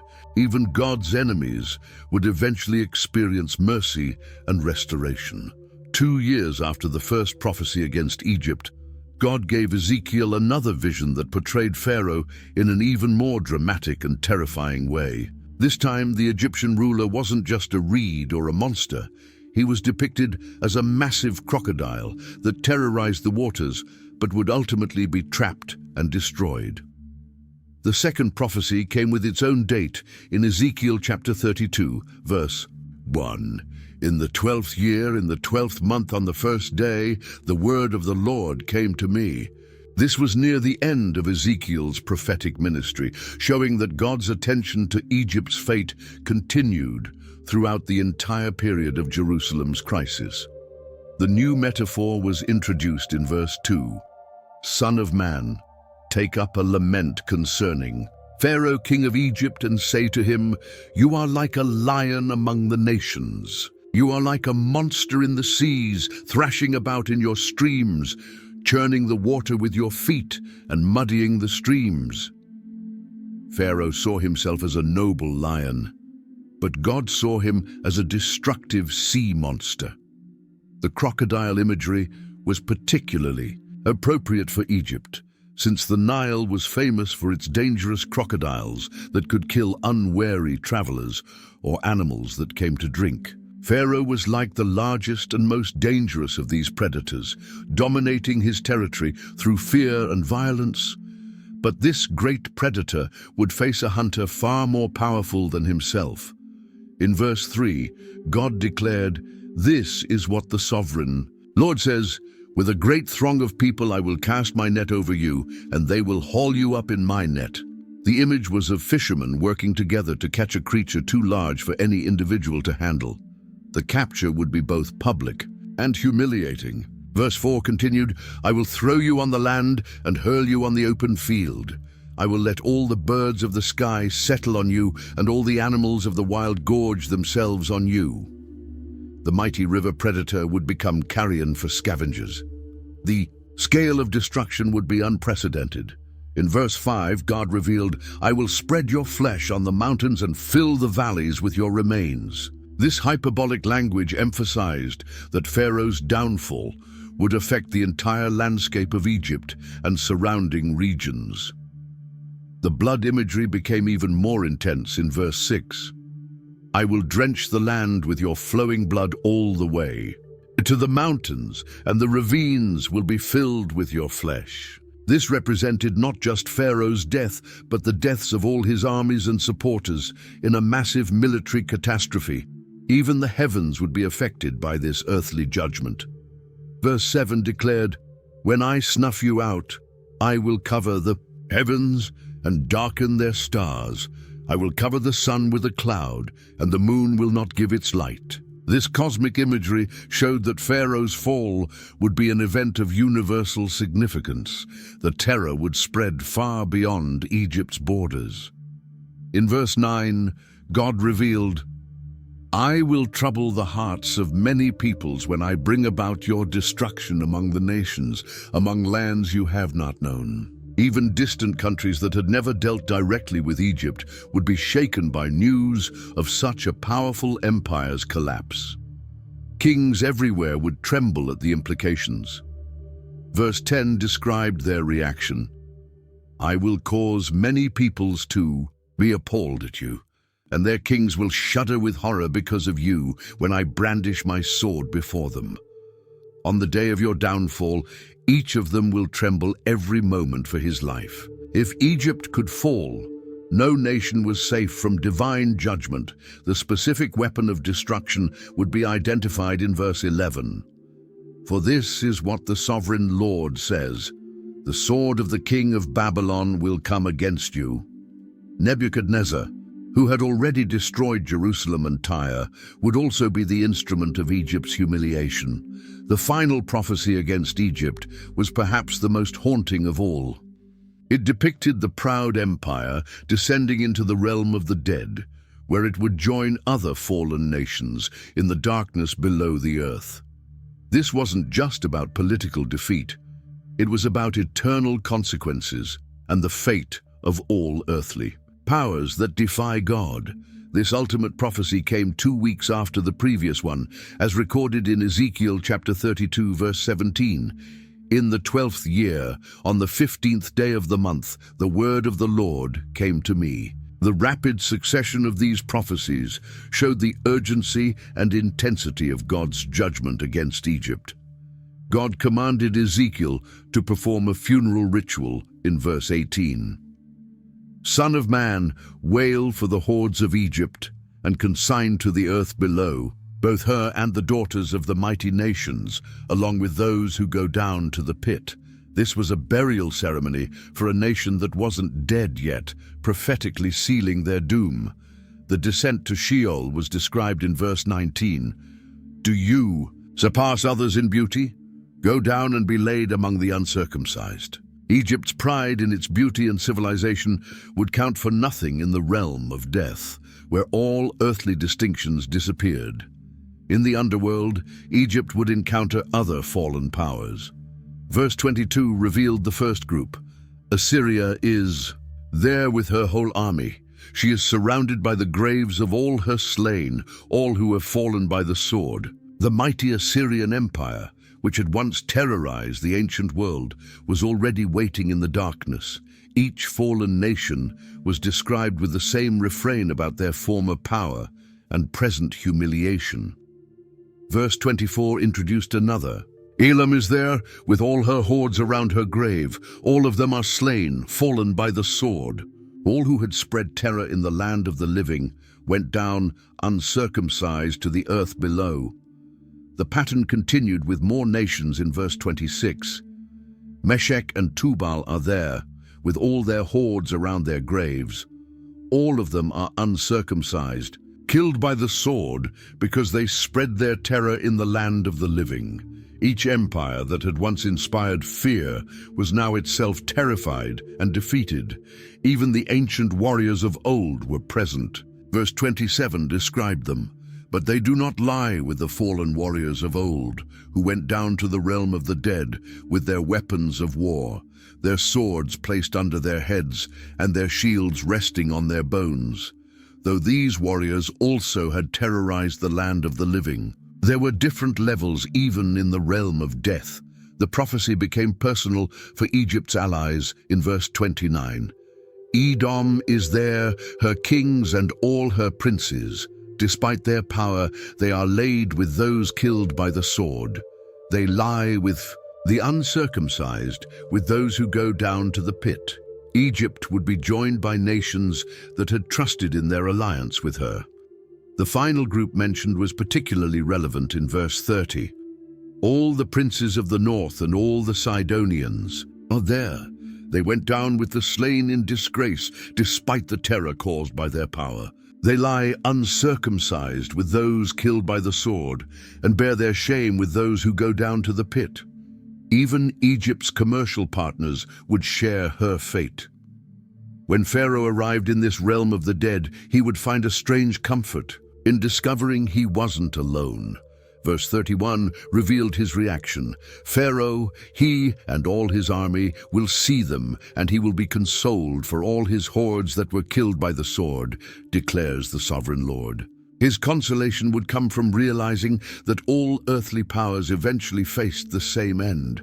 The final verdict sealed Egypt's doom in verse 32. Although I had him spread terror in the land of the living, Pharaoh and all his hordes will be laid among the uncircumcised with those killed by the sword. declares the sovereign Lord.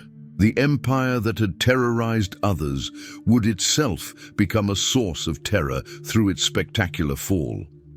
The vision of Sheol that concluded the prophecies against Egypt wasn't just about one nation's fate. It was a comprehensive picture of the ultimate destiny of all earthly powers that set themselves against God. This underground realm was portrayed as a vast cemetery where the proud empires of history lay in eternal defeat and shame. The description of this realm revealed a hierarchy even in death. Some nations were buried with honor, maintaining some dignity even in defeat, while others were consigned to the deepest shame and disgrace. The uncircumcised were separated from those who had maintained some covenant relationship with God, showing that spiritual condition affected even the afterlife. The repeated phrase, "they spread terror in the land of the living," emphasized that these nations had all been characterized by their use of fear and violence to maintain power. They had built their empires through intimidation and military might, making others tremble before their armies and political influence. But in death, the tables were completely turned. Those who had caused terror were now themselves terrorized. Those who had made others tremble were now trembling. The very power they had used to dominate others had become the source of their eternal humiliation. The image of weapons buried with some warriors, but not others, suggested that there were different types of military honor. Some had fought with a code of conduct that earned them a measure of respect even from their enemies, while others had been so brutal and dishonorable that they deserved no recognition even in death.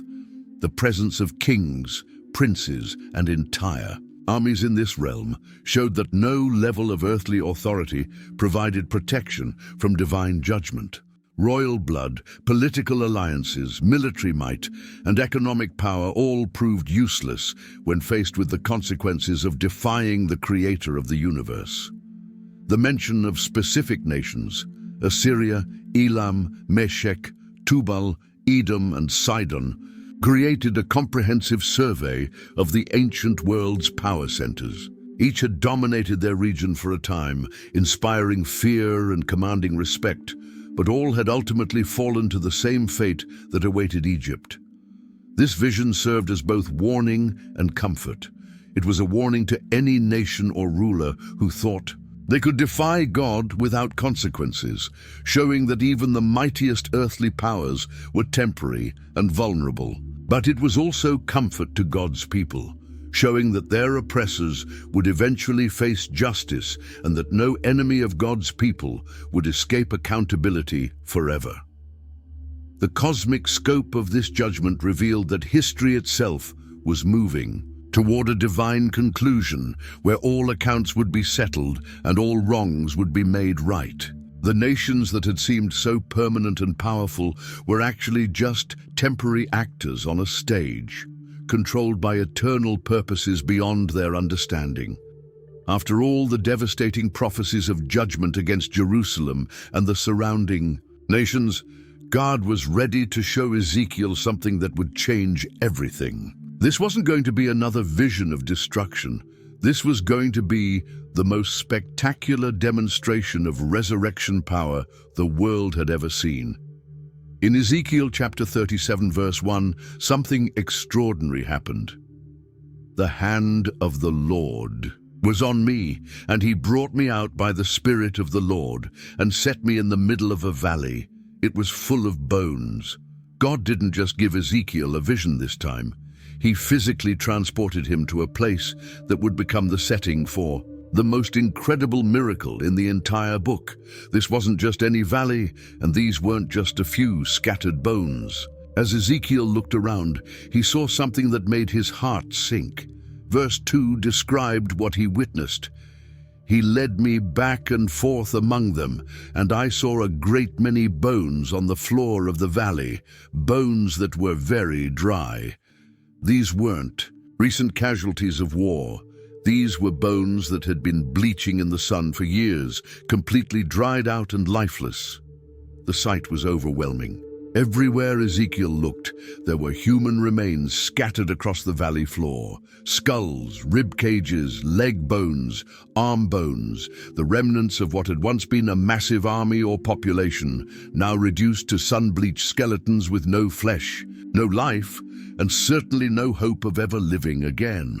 Then God asked him a question that seemed to have an obvious answer. In verse 3, he asked me, "Son of man, can these bones live?"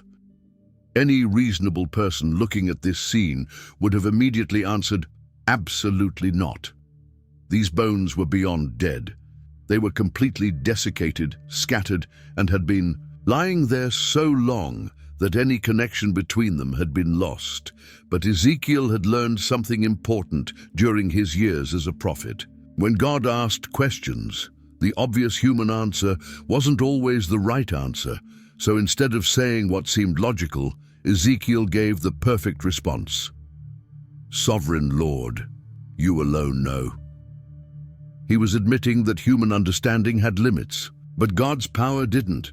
What happened next defied every law of nature and every expectation of what was possible. In verse 4, God commanded, "Prophesy to these bones and say to them, 'Dry bones, hear the word of the Lord.'" Ezekiel was being told to preach to a congregation of skeletons, to deliver a sermon to an audience that had no ears to hear. The message itself was incredible. Verse 5 contained God's promise to the bones. "This is what the sovereign Lord says to these bones. I will make breath enter you, and you will come to life." God wasn't just promising to put the bones back together. He was promising to restore complete, living, breathing human beings. The process would be systematic and amazing.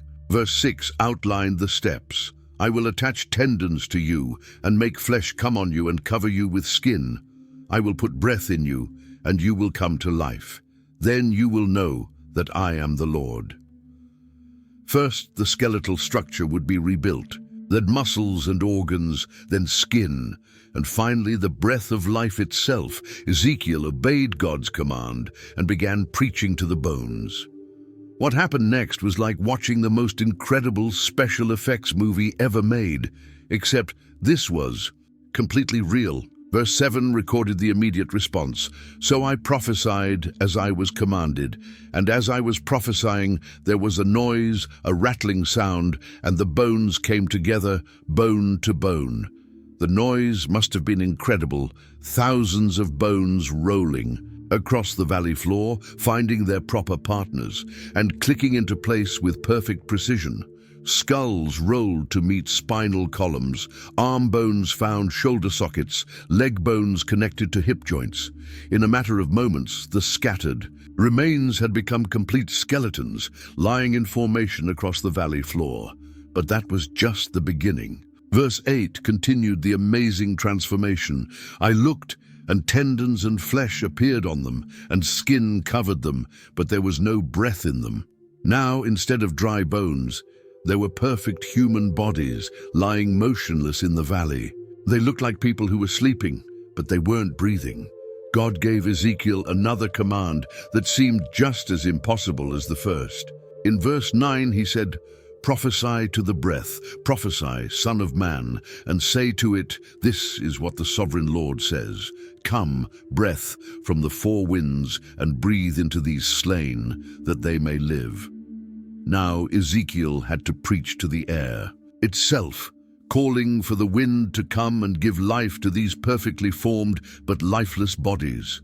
The response was immediate and spectacular. Verse 10 described the final miracle. "So I prophesied as he commanded me, and breath entered them. They came to life and stood up on their feet, a vast army.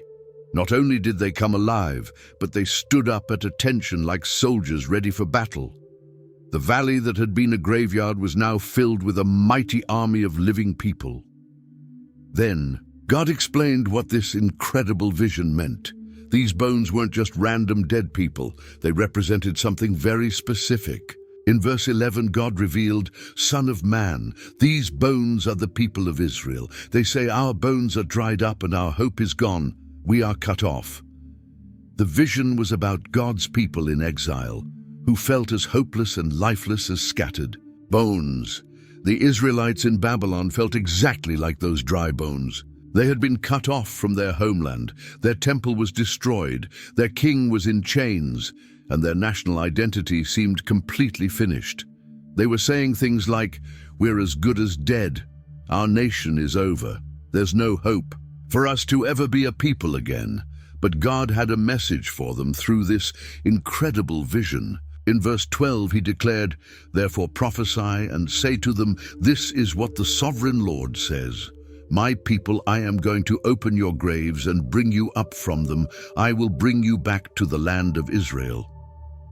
What seemed impossible to them was not only possible, but absolutely certain from God's perspective.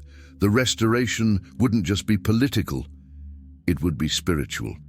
Verse 13 promised, "Then you, my people, will know that I am the Lord, when I open your graves and bring you up from them."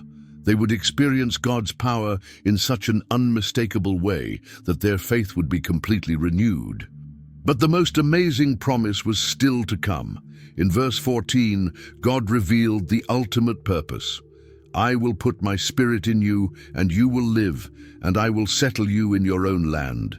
Then you will know that I, the Lord, have spoken, and I have done it, declares the Lord." This wasn't just about returning to geography. It was about receiving new spiritual life that would make them truly God's people again. After the spectacular vision of resurrection, God gave Ezekiel another dramatic demonstration, but this one was simpler and more practical. It involved 2 pieces of wood and a message that would give hope to a people who had been divided for centuries. The demonstration began with a simple command in Ezekiel chapter 37, verse 16. "Son of man, take a stick of wood and write on it, belonging to Judah and the Israelites associated with him. Then take another stick of wood and write on it, belonging to Joseph, that is, to Ephraim and all the Israelites associated with him." Ezekiel was to prepare 2 wooden sticks, each representing one part of the divided kingdom. This division went back over 300 years to the time when Solomon's kingdom had split after his death. The northern kingdom, called Israel or Ephraim, had included 10 tribes and had been destroyed by Assyria. The southern kingdom, called Judah, had included 2 tribes and had just been destroyed by Babylon. For centuries, these 2 parts of God's people had been separate nations, often fighting against each other instead of working together. The next instruction was simple but profound. Verse 17 commanded, "Join them together into one stick, so that they will become one in your hand." Ezekiel was to hold the 2 sticks together so they appeared to be a single piece of wood. This visual demonstration would capture everyone's attention and make them ask what it meant. Sure enough, the people's curiosity was aroused. Verse 18 recorded their question. "When your people ask you, won't you tell us what you mean by this?" They could see that something significant was being communicated through this simple act, but they needed the interpretation. God's explanation was better than anything they could have imagined. In verse 19, he revealed, "Say to them, this is what the sovereign Lord says. I'm going to take the stick of Joseph, which is in Ephraim's hand, and of the Israelite tribes associated with him, and join it to Judah's stick, making them a single stick of wood, and they will become one in my hand." God himself was going to reunify his divided people. The reunification wouldn't just be symbolic, it would be literal and permanent. Verse 21 promised, "I will take the Israelites out of the nations where they have gone. I will gather them from all around and bring them back into their own land." This would involve people who had been scattered not just to Babylon, but to many different countries over several centuries. The new unified nation would be completely different from the old divided kingdoms. Verse 22 declared, I will make them one nation in the land, on the mountains of Israel. There will be one king over all of them, and they will never again be two nations or be divided into two kingdoms. The political division that had weakened and eventually destroyed both kingdoms would never happen again. The spiritual transformation would be just as dramatic as the political reunification. Verse 23 promised, they will no longer defile themselves with their idols and vile images, or with any of their offenses, for I will save them from all their sinful backsliding, and I will cleanse them. They will be my people, and I will be their God. The idolatry that had caused the original division and both kingdoms' destruction would be completely eliminated. The leadership of this new unified nation would be perfect. Verse 24 revealed, my servant David will be king over them, and they will all have one shepherd. They will follow my laws and be careful to keep my decrees. This wasn't referring to the historical David coming back from the dead, but to a future king from David's family line who would rule with David's heart for God. This perfect king would establish a perfect kingdom. Verse 25 described the permanence of this arrangement. They will live in the land I gave to my servant Jacob, the land where your ancestors lived. They and their children's children will live there forever, and David my servant will be their prince forever.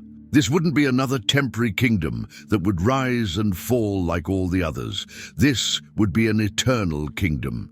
The relationship between God and his people would be restored to what it was always meant to be. Verse 26 promised, I will make a covenant of peace with them. It will be an everlasting covenant. I will establish them and increase their numbers, and I will put my sanctuary among them forever. Instead of the broken covenant that had led to judgment and exile, there would be an unbreakable covenant that would guarantee permanent blessing. The ultimate purpose was that the whole world would recognize God's relationship with his people. Verse 27 declared, my dwelling place will be with them. I will be their God, and they will be my people. And verse 28 concluded, then the nations will know that I, the Lord, make Israel holy, when my sanctuary is among them forever. The restored and unified people would become a testimony to all nations of God's faithfulness and power. Just when it seemed like the promises of restoration meant that God's people would live in peace forever, God revealed that there would be one final test. A massive invasion would come against the restored nation, but this attack would ultimately demonstrate God's power to the entire world and establish his people's security permanently. The prophecy began with God addressing the leader of this future invasion. In Ezekiel chapter 38 verse 2, God commanded, Son of man, set your face against Gog of the land of Magog, the chief prince of Meshech and Tubal. Prophesy against him. This Gog wasn't a specific person that Ezekiel knew, but a future leader who would arise from the far north. God described Gog's intentions in verse 3. This is what the sovereign Lord says, I am against you, Gog, chief prince of Meshech and Tubal. This wasn't just a human political decision. This invasion would be motivated by forces that opposed God himself and his purposes for his people. The invasion force would be massive and international. Verse 4 described God's role in organizing. Iddah, I will turn you around, put hooks in your jaws and bring you out with your whole army, your horses, your horsemen fully armed, and a great horde with large and small shields, all of them brandishing their swords. Even though Gog would think he was making his own decisions, God would actually be directing events for his own purposes. The coalition would include nations from all directions. Verse 5 listed some of the participants. Persia, Cush, and Put will be with them, all with shields and helmets. These represented countries from the east, south, and west, showing that this would be a truly international effort against God's people. The northern forces were described in verse 6. Also, Gomer with all its troops and Beth Togarmah from the far north with all its troops, the many nations with you. This coalition would include peoples from the distant north, representing the most remote and powerful nations of the earth. But the timing of this invasion was crucial. It wouldn't happen immediately after the people returned from exile. Verse 8 explained, "After many days you will be called to arms. In future years you will invade a land that has recovered from war, whose people were gathered from many nations to the mountains of Israel, which had long been desolate. They had been brought out from the nations, and now all of them live in safety." This invasion would come after Israel had been fully restored and was living in peace and prosperity. The restored nation would be completely unprepared for war. Verse 11 described their vulnerable condition. "You will say, I will invade a land of unwalled villages. I will attack a peaceful and unsuspecting people, all of them living without walls and without gates and bars." The people would be so confident in their security that they wouldn't even have military defenses. Gog's motivation would be purely materialistic. Verse 12 revealed his thinking. "I will plunder and loot and turn my hand against the resettled ruins and the people gathered from the nations, rich in livestock and goods, living at the center of the land." He would see Israel's prosperity and decide to take it for himself. Other nations would notice the invasion, but wouldn't intervene. Verse 13 described their response. "Sheba and Dedan and the merchants of Tarshish and all her villages will say to you, have you come to plunder? Have you gathered your hoards to loot, to carry off silver and gold, to take away livestock and goods, and to seize much plunder?" They would ask questions but wouldn't take action to help. The invasion would seem overwhelming from a human perspective. Verse 15 described the massive force. "You will come from your place in the far north, you and many nations with you, all of them riding on horses, a great horde, a mighty army." This wouldn't be a small raid. It would be the largest military force ever assembled against God's people. But God had his own plans for this invasion. Verse 16 revealed his purpose. "You will advance against my people Israel like a cloud that uncovers the land. In days to come, Gog, I will bring you against my land, so that the nations may know me when I am proved holy through you before their eyes." This attack would become an opportunity for God to demonstrate his power to the entire world. The battle itself would be unlike anything in human history. Verse 19 described God's intervention. "In my zeal and fiery wrath, I declare that at that time there shall be a great earthquake in the land of Israel." Natural disasters would be God's first weapon against the invaders. The supernatural intervention would intensify. Verse 22 listed the divine weapons. "I will execute judgment on him with plague and bloodshed. I will pour down torrents of rain, hailstones and burning sulfur on him and on his troops and on the many nations with him." God would use weather, disease, and fire from heaven to destroy the invasion force. The result would be complete victory for God's people without them having to fight at all. Verse 23 declared the ultimate purpose. "And so I will show my greatness and my holiness, and I will make myself known in the sight of many nations. Then they will know that I am the Lord."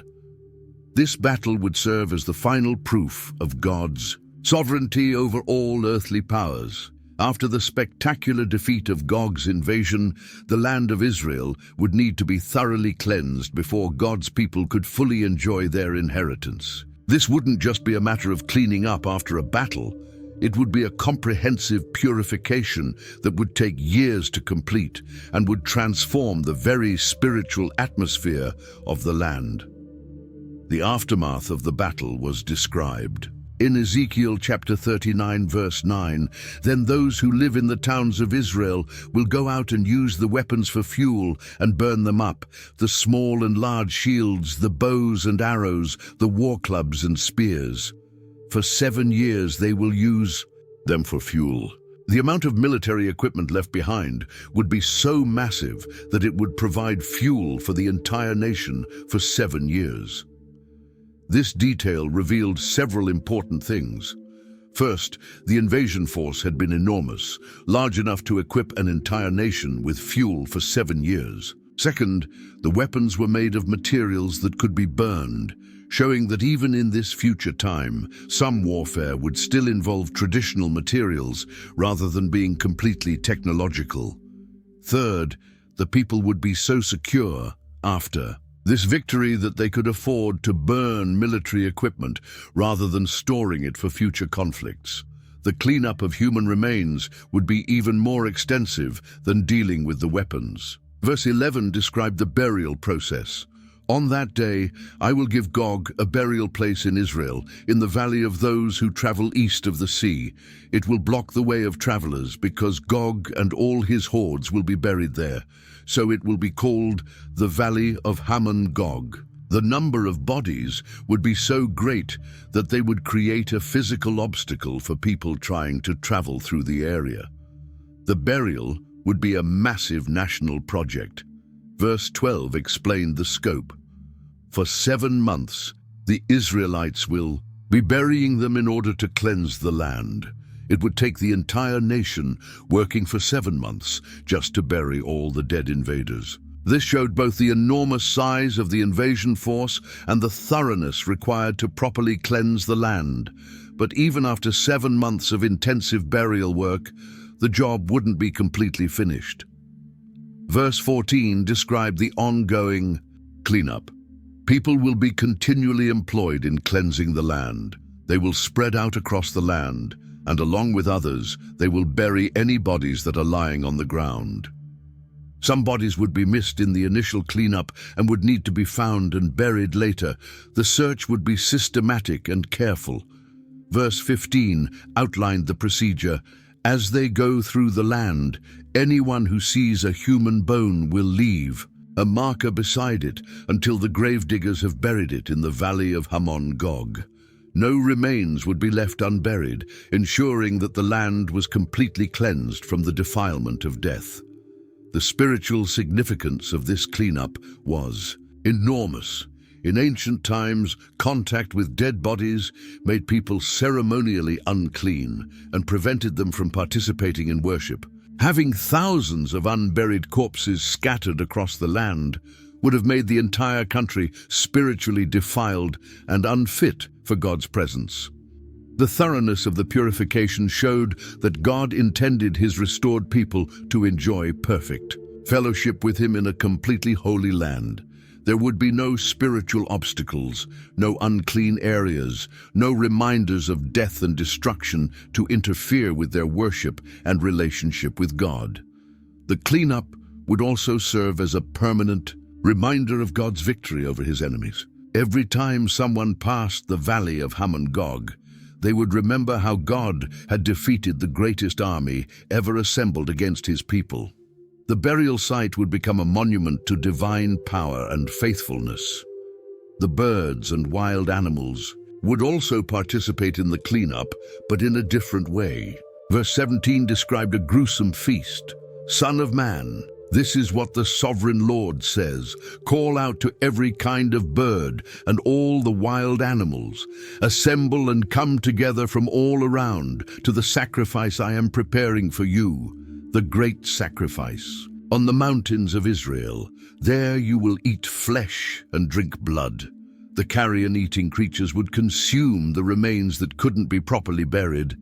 This wasn't just about practical cleanup, it was about demonstrating that those who opposed God would become food for scavengers. The mighty warriors who had marched proudly to battle would end up as meals for vultures and jackals.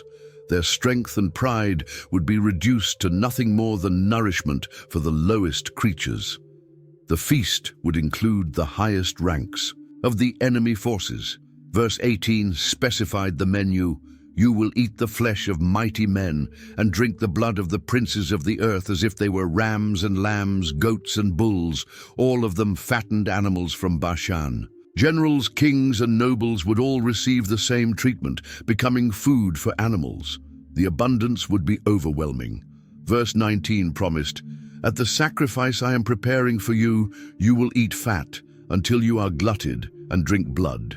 until you are drunk.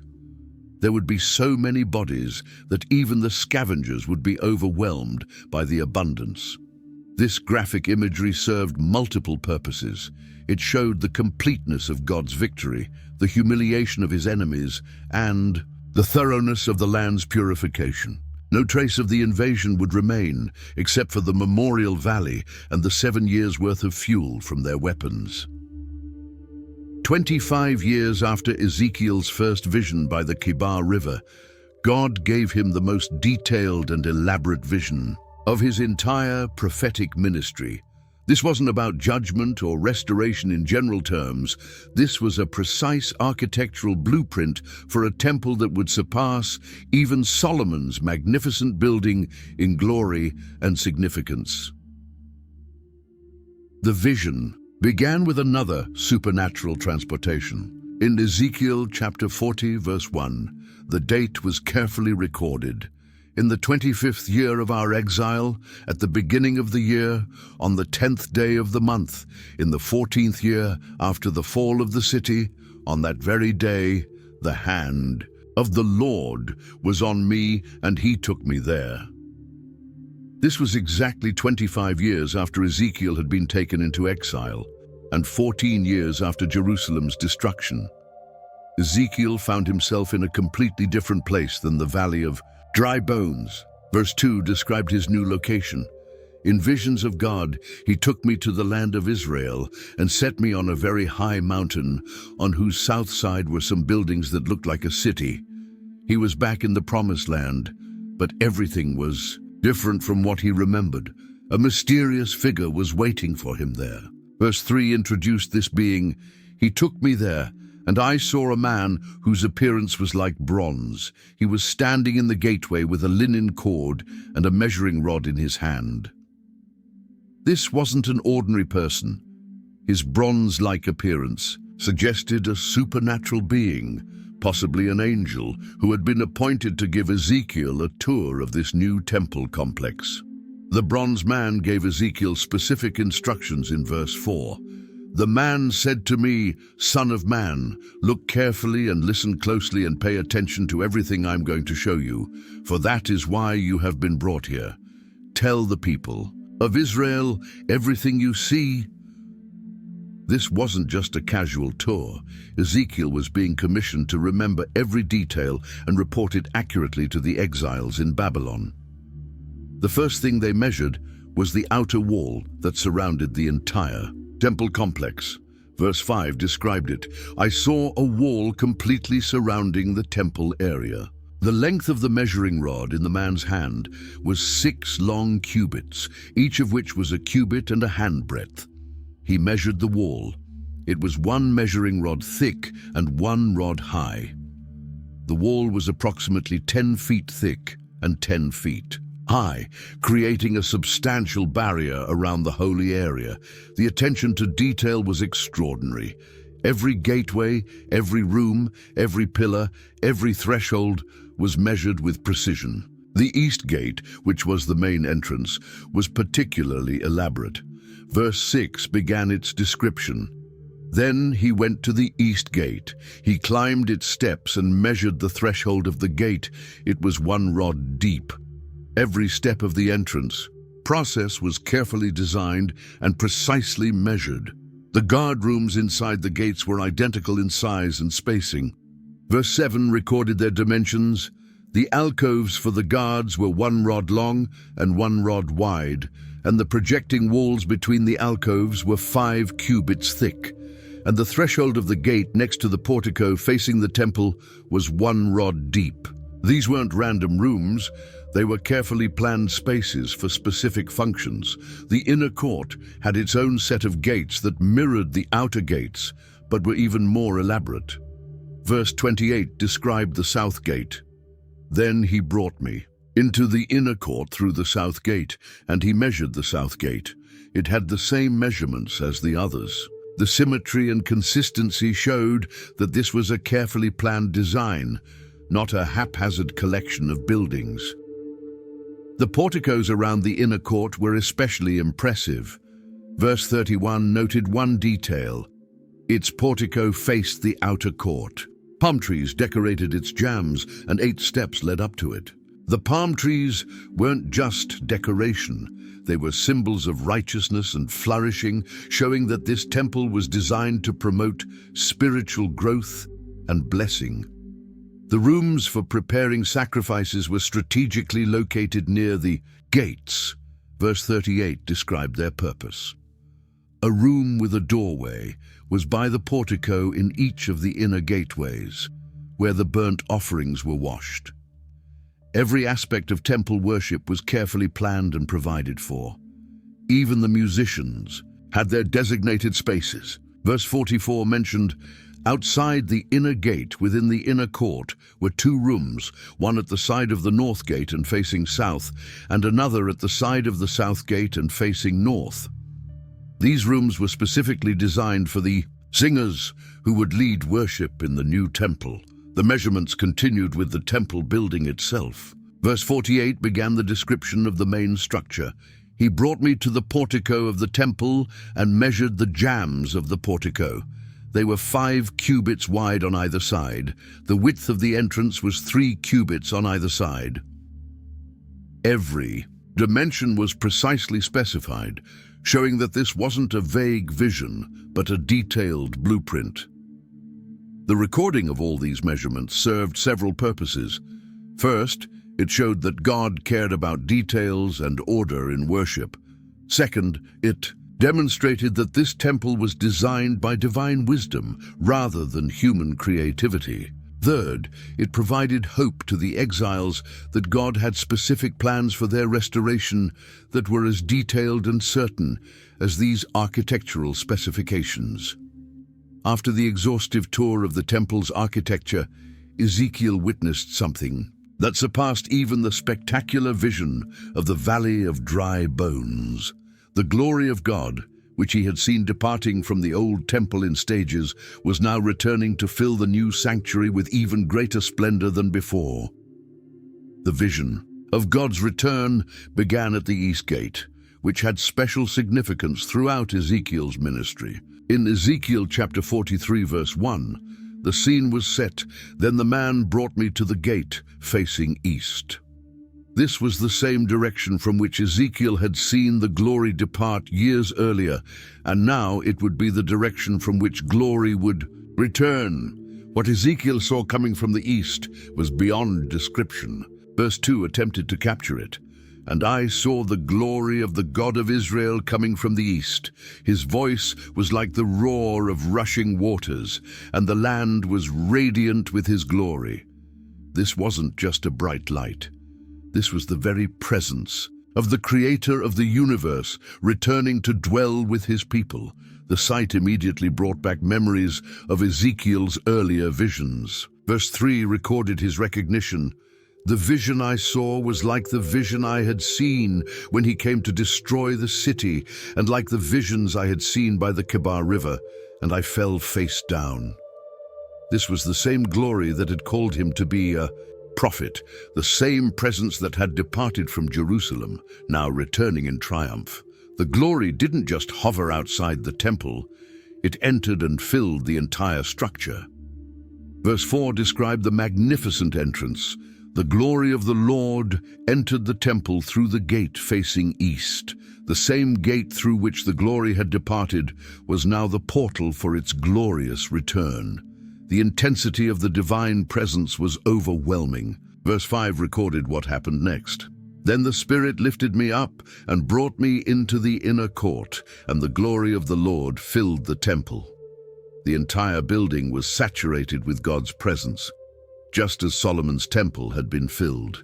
At its dedication, but even more intensely, Ezekiel found himself prostrate before this incredible display of divine glory, just as he had been at his first vision. But this time, instead of receiving a commission to prophesy judgment, he was witnessing the fulfillment of restoration promises. The God who had been forced to depart because of his people's sin was now returning to dwell with them permanently. The voice that spoke to him came from inside the temple, showing that God had truly taken up residence there. Verse 6 recorded, While the man was standing beside me, I heard someone speaking to me from inside the temple. God was no longer speaking from a distance or through visions. He was speaking from his dwelling place among his people. The message was one of permanent establishment and eternal relationship. In verse 7, God declared, "Son of man, this is the place of my throne and the place for the soles of my feet. This is where I will live among the Israelites forever. The people of Israel will never again defile my holy name, neither they nor their kings, by their prostitution and the funeral offerings for their kings at their death." This wouldn't be another temporary arrangement that could be broken by human sinfulness. The reason for this permanence was explained in the promise of transformation. God wasn't just returning to the same people who had defiled his previous temple. He was returning to a people who had been fundamentally changed. Their hearts had been renewed, their spirits had been regenerated, and their capacity for spiritual adultery had been removed. The contrast with the past was emphasized in verse 8. "When they placed their threshold next to my threshold and their doorposts beside my doorposts, with only a wall between me and them, they defiled my holy name by their detestable practices, so I destroyed them in my anger." The old temple had been contaminated by the proximity of pagan worship and royal corruption, but the new arrangement would be completely different. Verse 9 promised, "Now let them put away from me their prostitution and the funeral offerings for their kings, and I will live among them forever." The spiritual adultery that had characterized the past would be permanently eliminated. This return of God's glory wasn't just a restoration. It was an escalation. The presence would be more intense, more permanent, and more transformative than ever before. The people who experienced this would be changed by the encounter in ways that would make future rebellion impossible. With God's glory now filling the new temple, it was time to establish the regulations that would govern worship. In this holy place, these weren't just updated versions of the old laws. They were designed for a people who had been transformed and a temple that would never again be defiled. The first priority was ensuring that only appropriate people would be allowed to enter the sacred areas. In Ezekiel chapter 44, verse 6, God addressed the issue that had caused problems in the past. "Say to rebellious Israel, this is what the sovereign Lord says. Enough of your detestable practices, people of Israel." 9. The casual attitude toward holiness that had characterized the past would not be tolerated in the new temple. The specific problem was identified in verse 7. "In addition to all your other detestable practices, you brought foreigners uncircumcised, in heart and flesh into my sanctuary, desecrating my temple, while you offered me food, fat and blood, and you broke my covenant."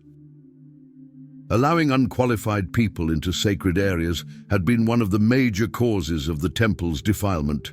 The solution was strict access control. Verse 9 established the new policy. "This is what the sovereign Lord says. No foreigner uncircumcised in heart and flesh is to enter my sanctuary, not even the foreigners who live among the Israelites." Physical circumcision alone wasn't enough. There had to be spiritual circumcision as well, representing a genuine heart relationship with God. But the access restrictions weren't just about foreigners. Even among the Levites, there would be different levels of service based on their past faithfulness.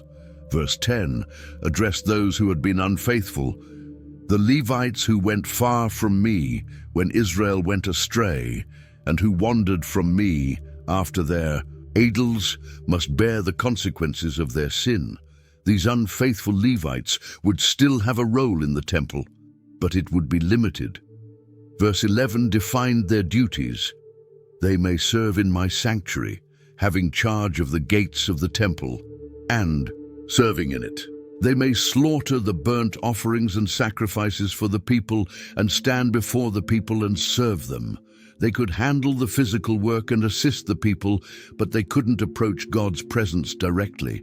However, those who had remained faithful would receive special privileges. Verse 15 identified this group, but the Levitical priests, who are descendants of Zadok and who guarded the duties of my sanctuary when the Israelites went astray from me, are to come near to minister before me.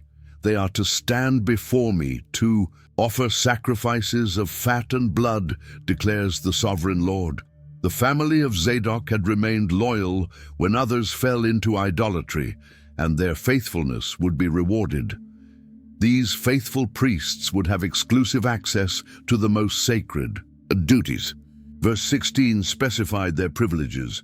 They alone are to enter my sanctuary. They alone are to come near my table to minister before me and serve me as guards.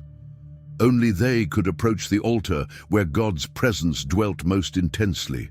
The clothing. Regulations for these priests were detailed and specific. Verse 17 began the dress code. When they enter the gates of the inner court, they are to wear linen clothes. They must not wear any woolen garment while ministering at the gates of the inner court or inside the temple. Linen was cooler and cleaner than wool, representing the purity required for God's service. The head coverings were particularly important. Verse 18 specified, they are to wear linen turbans on their heads and linen undergarments around their waists. They must not wear anything that makes them perspire. Sweating was associated with the curse of hard labor after the fall, and there would be no reminders of the curse in God's presence. When the priests finished their duties and returned to the outer court where regular people gathered, they had to change clothes completely. Verse 19 explained the procedure.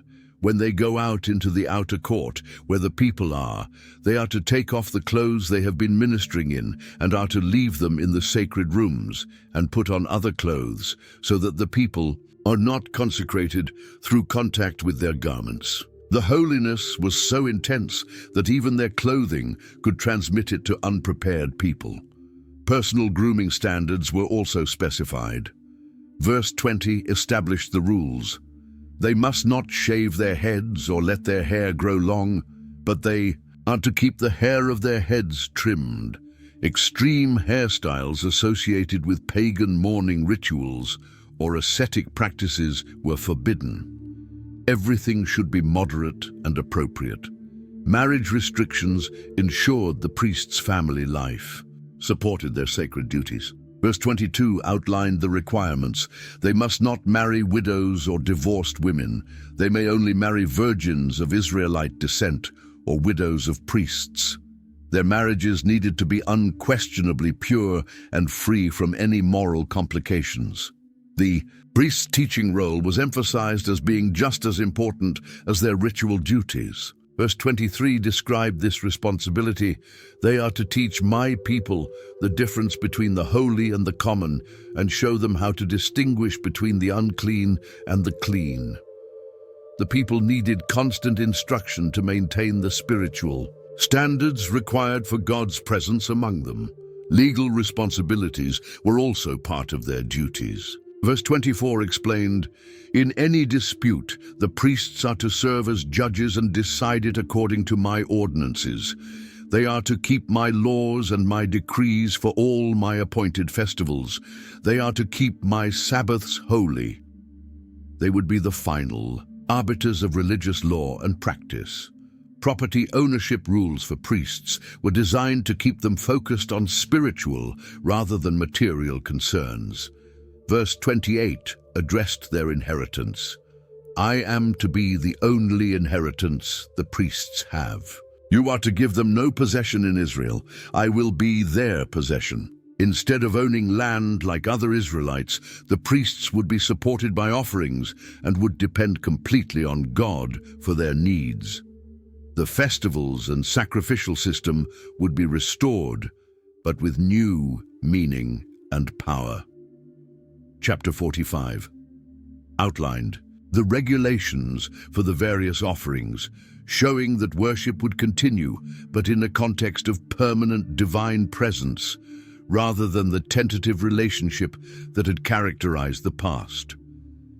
The Sabbath regulations were particularly emphasized. showing that rest and worship would be priorities in the restored community. Verse 17 of chapter 46 specified, "The prince is to provide the burnt offerings, grain offerings, and drink offerings at the festivals, the new moons, and the Sabbaths, at all the appointed festivals of Israel." Even the political leadership would be focused on facilitating worship rather than pursuing secular power. The final vision that God gave to Ezekiel was perhaps the most practical and hopeful of all. After seeing the temple rebuilt and worship restored, he was shown how the entire promised land would be redistributed among the 12 tribes in a way that would ensure justice, equality, and permanent peace. This wasn't just about returning to the old tribal territories that had existed before the exile. This was a completely new arrangement that would correct the inequalities and conflicts that had contributed to the nation's downfall. In Ezekiel chapter 47, verse 13, God introduced the new system. "This is what the sovereign Lord says.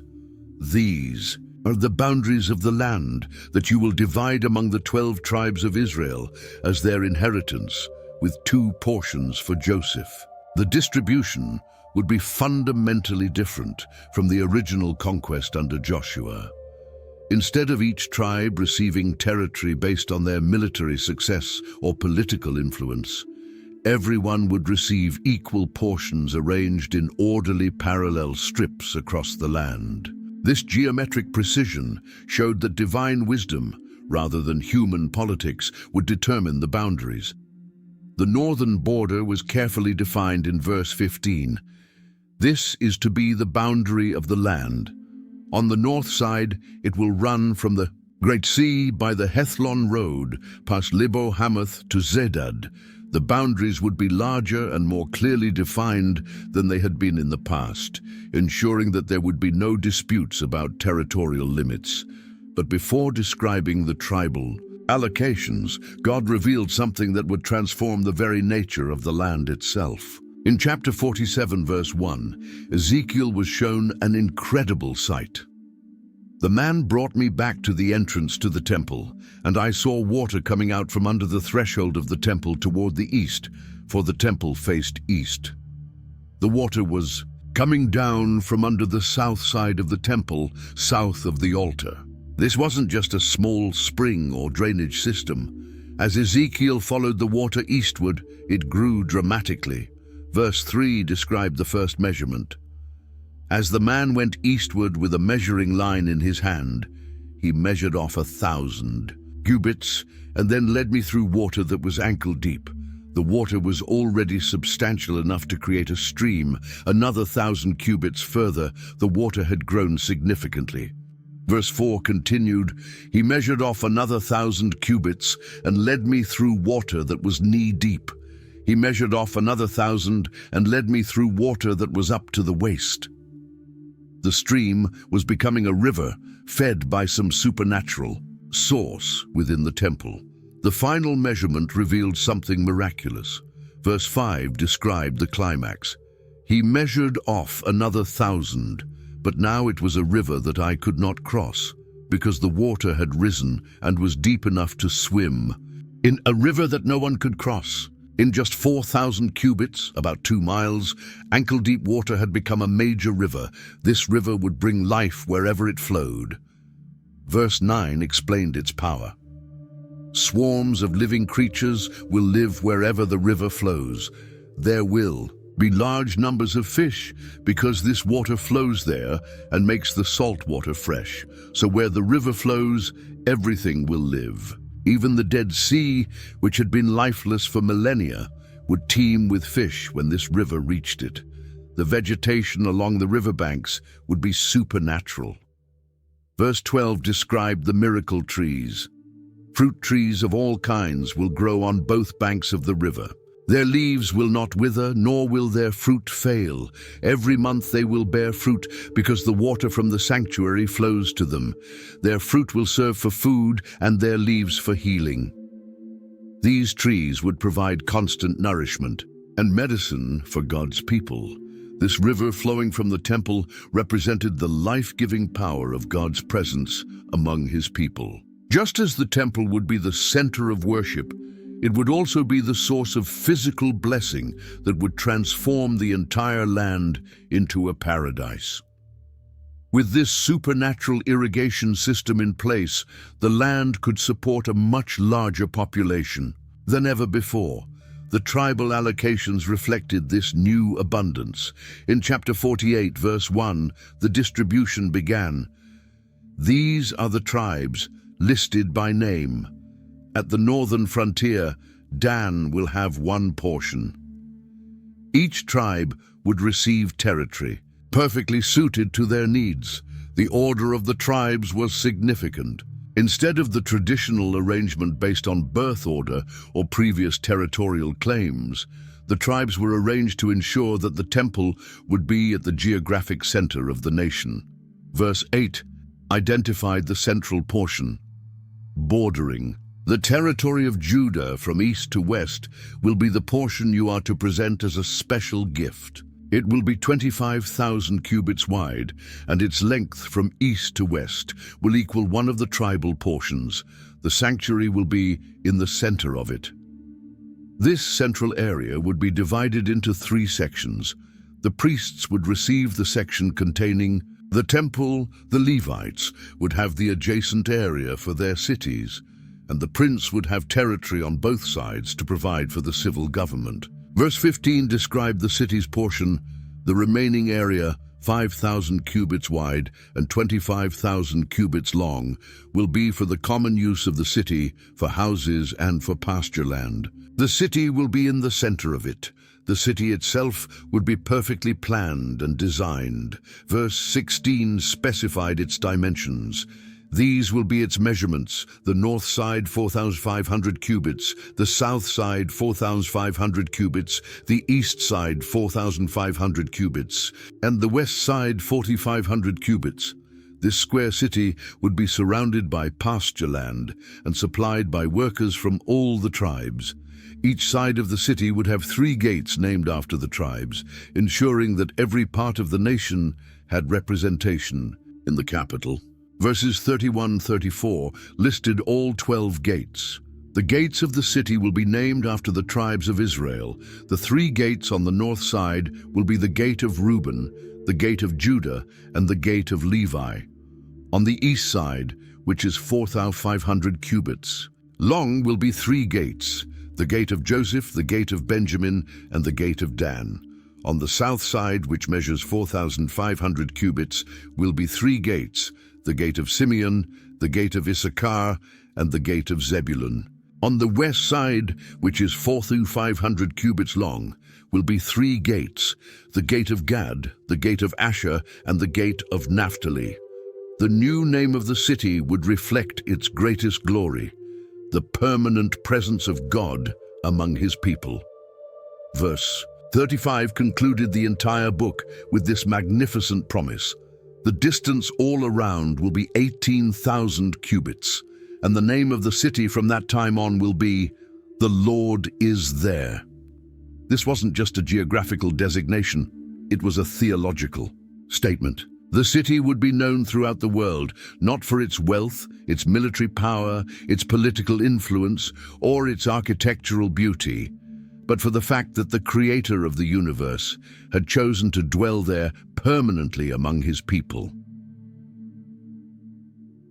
Tyre, equal distribution of land among the tribes, would eliminate the economic inequalities that had contributed to social unrest in the past. No tribe would be disadvantaged by poor soil or limited water access, because the supernatural river would ensure that all areas were equally productive. The geometric precision of the boundaries would prevent the territorial disputes that had often led to conflict between tribes. There would be no ambiguity about who owned what, and no opportunity for stronger tribes to encroach on weaker ones. The central location of the temple and the city would ensure that worship remained the focus of national life. No tribe would be so far from the sanctuary that regular participation in festivals would be difficult, and the prince's territory surrounding the central area would guarantee that civil government would always be oriented towards supporting rather than competing with religious leadership. Most importantly, the entire arrangement would serve as a physical demonstration that God had kept his promises to restore his people to their land and renew his relationship with them. Every boundary marker, every city gate, every flowing stream would be evidence that the God who had seemed to abandon them during the dark days of exile had actually been planning their restoration all along. The vision ended where it had begun. 25 years earlier, with the overwhelming reality of God's presence among his people.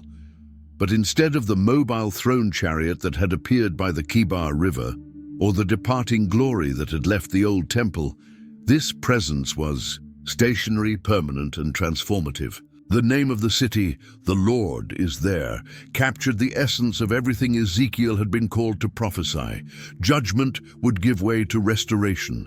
Exile would end in return, and the God who seemed distant would prove to be eternally near. If this journey through Ezekiel has opened your eyes to see God's power and faithfulness in a new way, don't keep it to yourself. Hit that subscribe button right now so you never miss another incredible biblical adventure. There are so many more amazing stories waiting to be discovered together. And here's the thing, someone in your life needs to hear this message of hope. Today, maybe they're going through their own valley of dry bones moment, feeling like their dreams are scattered and lifeless. Share this video with them. Let them see that the same God who promised to breathe life into Israel's hopeless situation is still breathing life into impossible circumstances today. Your like, your share, your comment, they all help spread these life-changing biblical truths to people who desperately need to hear them. Together, we can make sure everyone gets to experience the book of Ezekiel like they've never seen it before. So what are you waiting for? Subscribe, share, and let's continue exploring God's incredible word together.